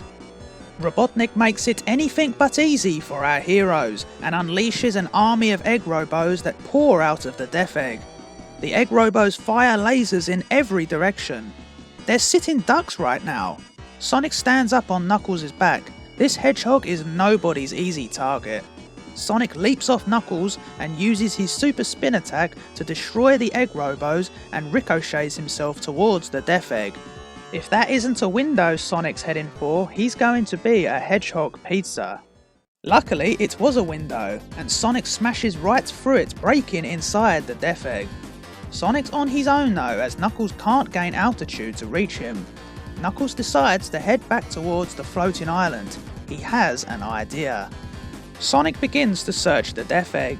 He'd never admit it to Knuckles, but Sonic really wished he was with him right now. He has a feeling that he may need his help. Sonic decides that he may as well face Robotnik and get this over with. The only problem is, how does he find him in this place? Sonic looks at the enormous core of the Death Egg and is shocked at the massive scale of just how big this flying fortress actually is. Suddenly, Sonic is attacked by Spike Bonker Badniks, the Death Egg's security system. Sonic fights the Badniks, knowing that his hopeful surprise visit to Robotnik has been ruined. Robotnik is now aware of Sonic's presence. Sonic thinks the name Spike Bonkers is ridiculous, as are the Badniks themselves. Sonic continues his fight, though more and more spike bonkers continue to flood in to attack Sonic. He wonders if there is no limit to their numbers. Robotniks certainly didn't hold back on security. Meanwhile, Knuckles has returned to the floating island. Knuckles sits in an ancient chamber with piles of ancient scrolls and texts for reference. Knuckles hopes that he's understood these texts correctly. He activates technology that had not been used for eons, and to his amazement, it all still works. Slowly at first, the floating island begins to move, then suddenly begins to pick up speed as it moves towards the Death Egg. "Watch out, Robotnik," calls Knuckles. "I'm coming for you." Fully powered by the stolen Master Emerald, the Death Egg flies in the sky, looking down upon Mobius. Inside, Sonic has been brought before Robotnik by the Spike Bonkers security forces. You were a fool to try to attack me here on my Death Egg, Sonic. Now you are my prisoner. Sonic insists he just lost his way and these tin heads helped find you, that's all. Very funny, rodent. Still, I'm rather pleased that you're here, so I can show you just what my Death Egg is capable of. Grimer, lock the targeting computers onto the Emerald Hill Zone and power up the disintegrator array. Grimer obeys and inputs the order into the control panel. Sonic notices the Master Emerald, all while being closely watched by the Spike Bonkers Badniks. Locked on target. Disintegrator will be ready to fire in 10 seconds. Robotnik intends to extract his ultimate revenge on Sonic by obliterating the Emerald Hill Zone. He's going to kill them all, just like in the simulation. The Emerald Hill folk come out of their houses and look into the sky and see the Death Egg looking down upon them, completely unaware of what's about to happen. Sonic has got to stop Robotnik, but there are far too many Badniks to destroy. Disintegrator ready to fire. Then fire, you idiot! Fire! He tries his best, but Sonic can't get to the controls in time. He's fouled. Suddenly, a blast rocks the entire Death Egg, knocking Grimer off his feet. The Death Egg has taken some minor damage as some debris falls down in the control room. Robotnik asks Grimer what's happened. Grimer replies that they appear to be under attack. It can't be! There's nothing on Mobius that can possibly pose a threat to the Death Egg! Grimer looks out the window and informs his master that he better take a look at this. Robotnik sees the entire floating island moving towards them and firing enormous energy bursts at them. It's Knuckles. He said he had an idea. I'm impressed, a pleased Sonic states. Robotnik is furious. Grimer, turn the disintegrators on the floating island and on my command, fire! The Death Egg's disintegrator rays fire a ferocious, powerful blast onto the floating island. Deep inside the floating island, Knuckles feels the shockwaves of Robotnik's assault. Knuckles hates to attack with Sonic aboard the Death Egg, but the power of the floating island is Planet Mobius's only hope. But without the Master Emerald, it's going to take time to build up the power for another attack. Knuckles just hopes he's going to live long enough to try it. The Death Egg fires again at the floating island, causing incredible damage. Robotnik is finished playing around. He's going to destroy the floating island and then the Emerald Hill Zone. Robotnik shouts, "You're all finished!" However, Sonic, who had now defeated all of the Spike Bonkers, takes advantage of Robotnik's distraction and steals the Master Emerald from the power core. Robotnik immediately summons a legion of Egg Robos. Get him! Without that emerald, the Death Egg has no power source! If you want the emerald, you'll have to go through me. Suddenly, they are hit again by the floating island's weapons. This time, the blast causes severe damage. The Death Egg rolls to the side and the impact forces Sonic and the emerald out of a shattered window, followed by the Egg Robos. Robotnik watches in despair as he sees the Master Emerald fall out of the Death Egg. The Death Egg, when powered by the Master Emerald, makes it a nigh-on invincible weapon. However, this would prove to be a fatal flaw too, as Robotnik solely intended for the Master Emerald to be the only power source for the Death Egg. There was no emergency or backup generators installed on the Death Egg. Robotnik figured he'd have no need for them, as the Master Emerald's power source is infinite. But as Sonic has now removed the Master Emerald from the power core, the Death Egg is now completely defenseless and crippled. The floating island hits again, causing catastrophic damage. From outside, Sonic can see the damage. It looks like it's all over for the Death Egg now. Unfortunately, Sonic has other problems. The Egg Robos are still firing at him, and if that wasn't bad enough, he is free falling back down to Mobius. It's a long way down, and there won't be a soft landing. The ultimate conclusion to Sonic and Knuckles vs Robotnik and the Death Egg is now. It's all over for the Death Egg.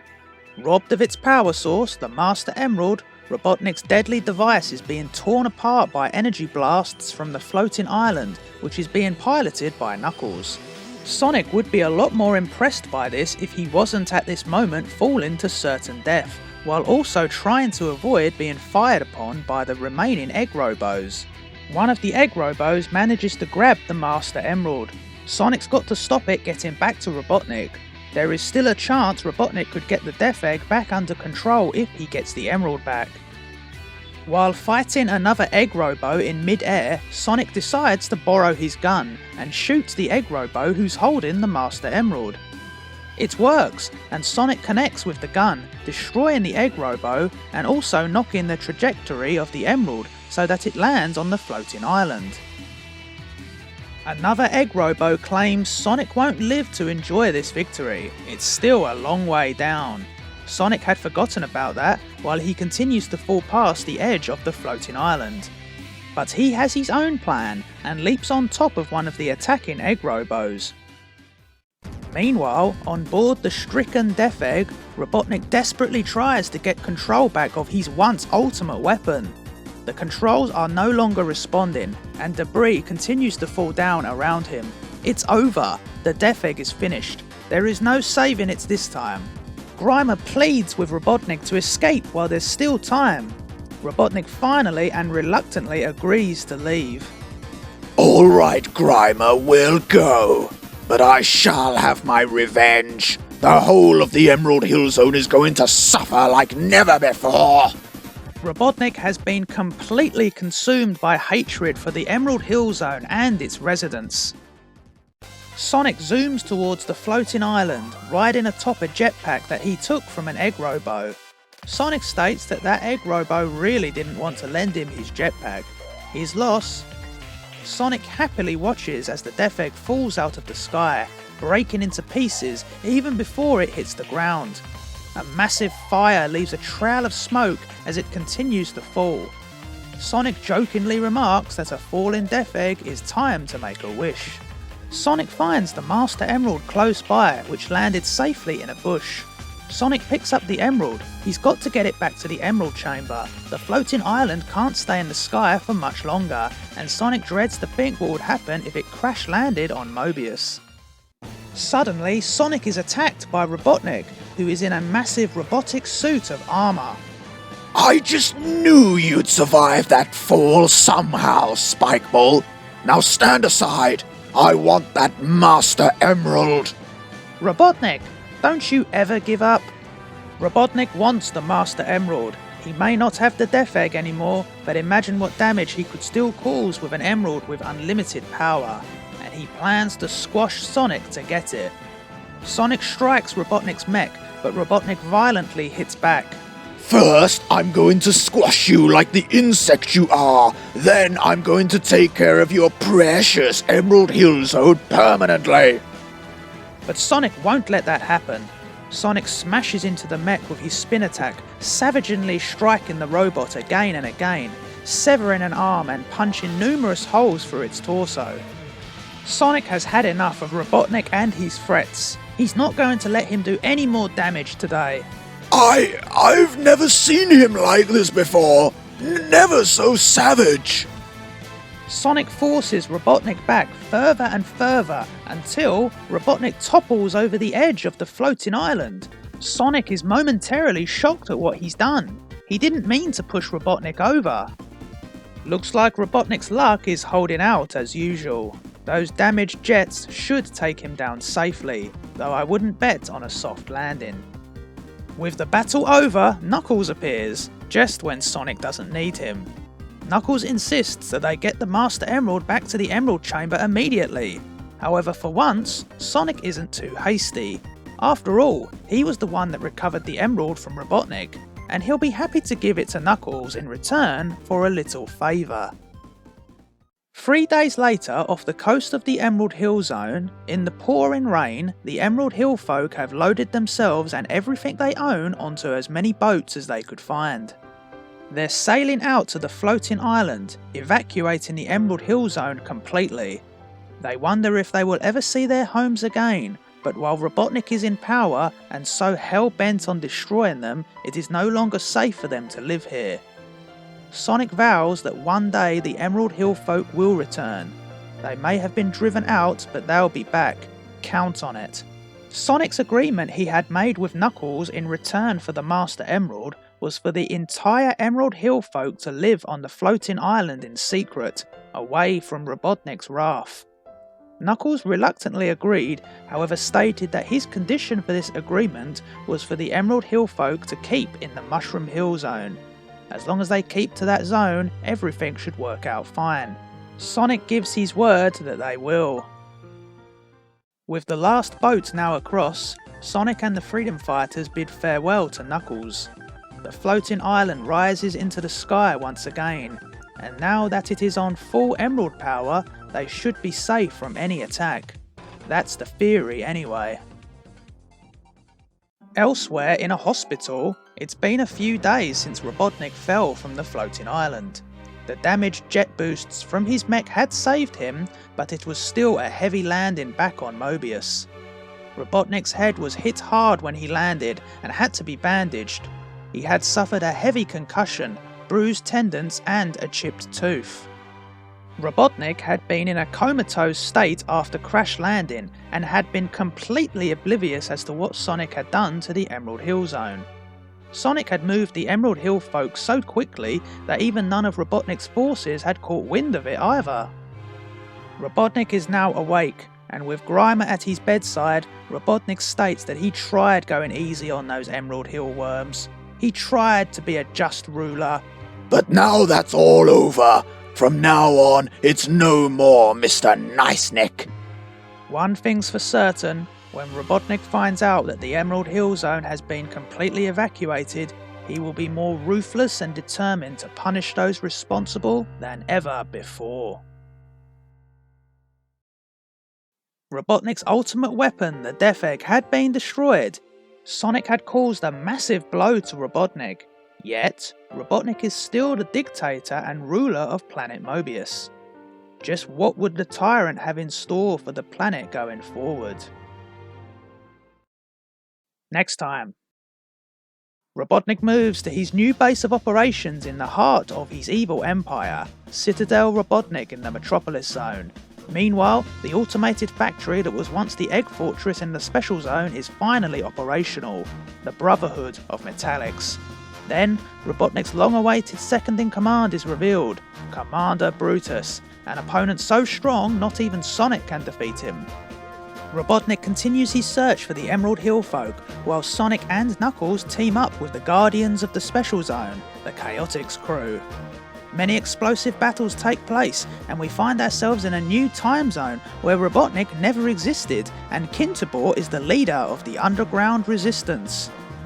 Next, on the complete history of Dr. Robotnik Part 2, Betrayals to Revolution, the calamity of Dr. Robotnik.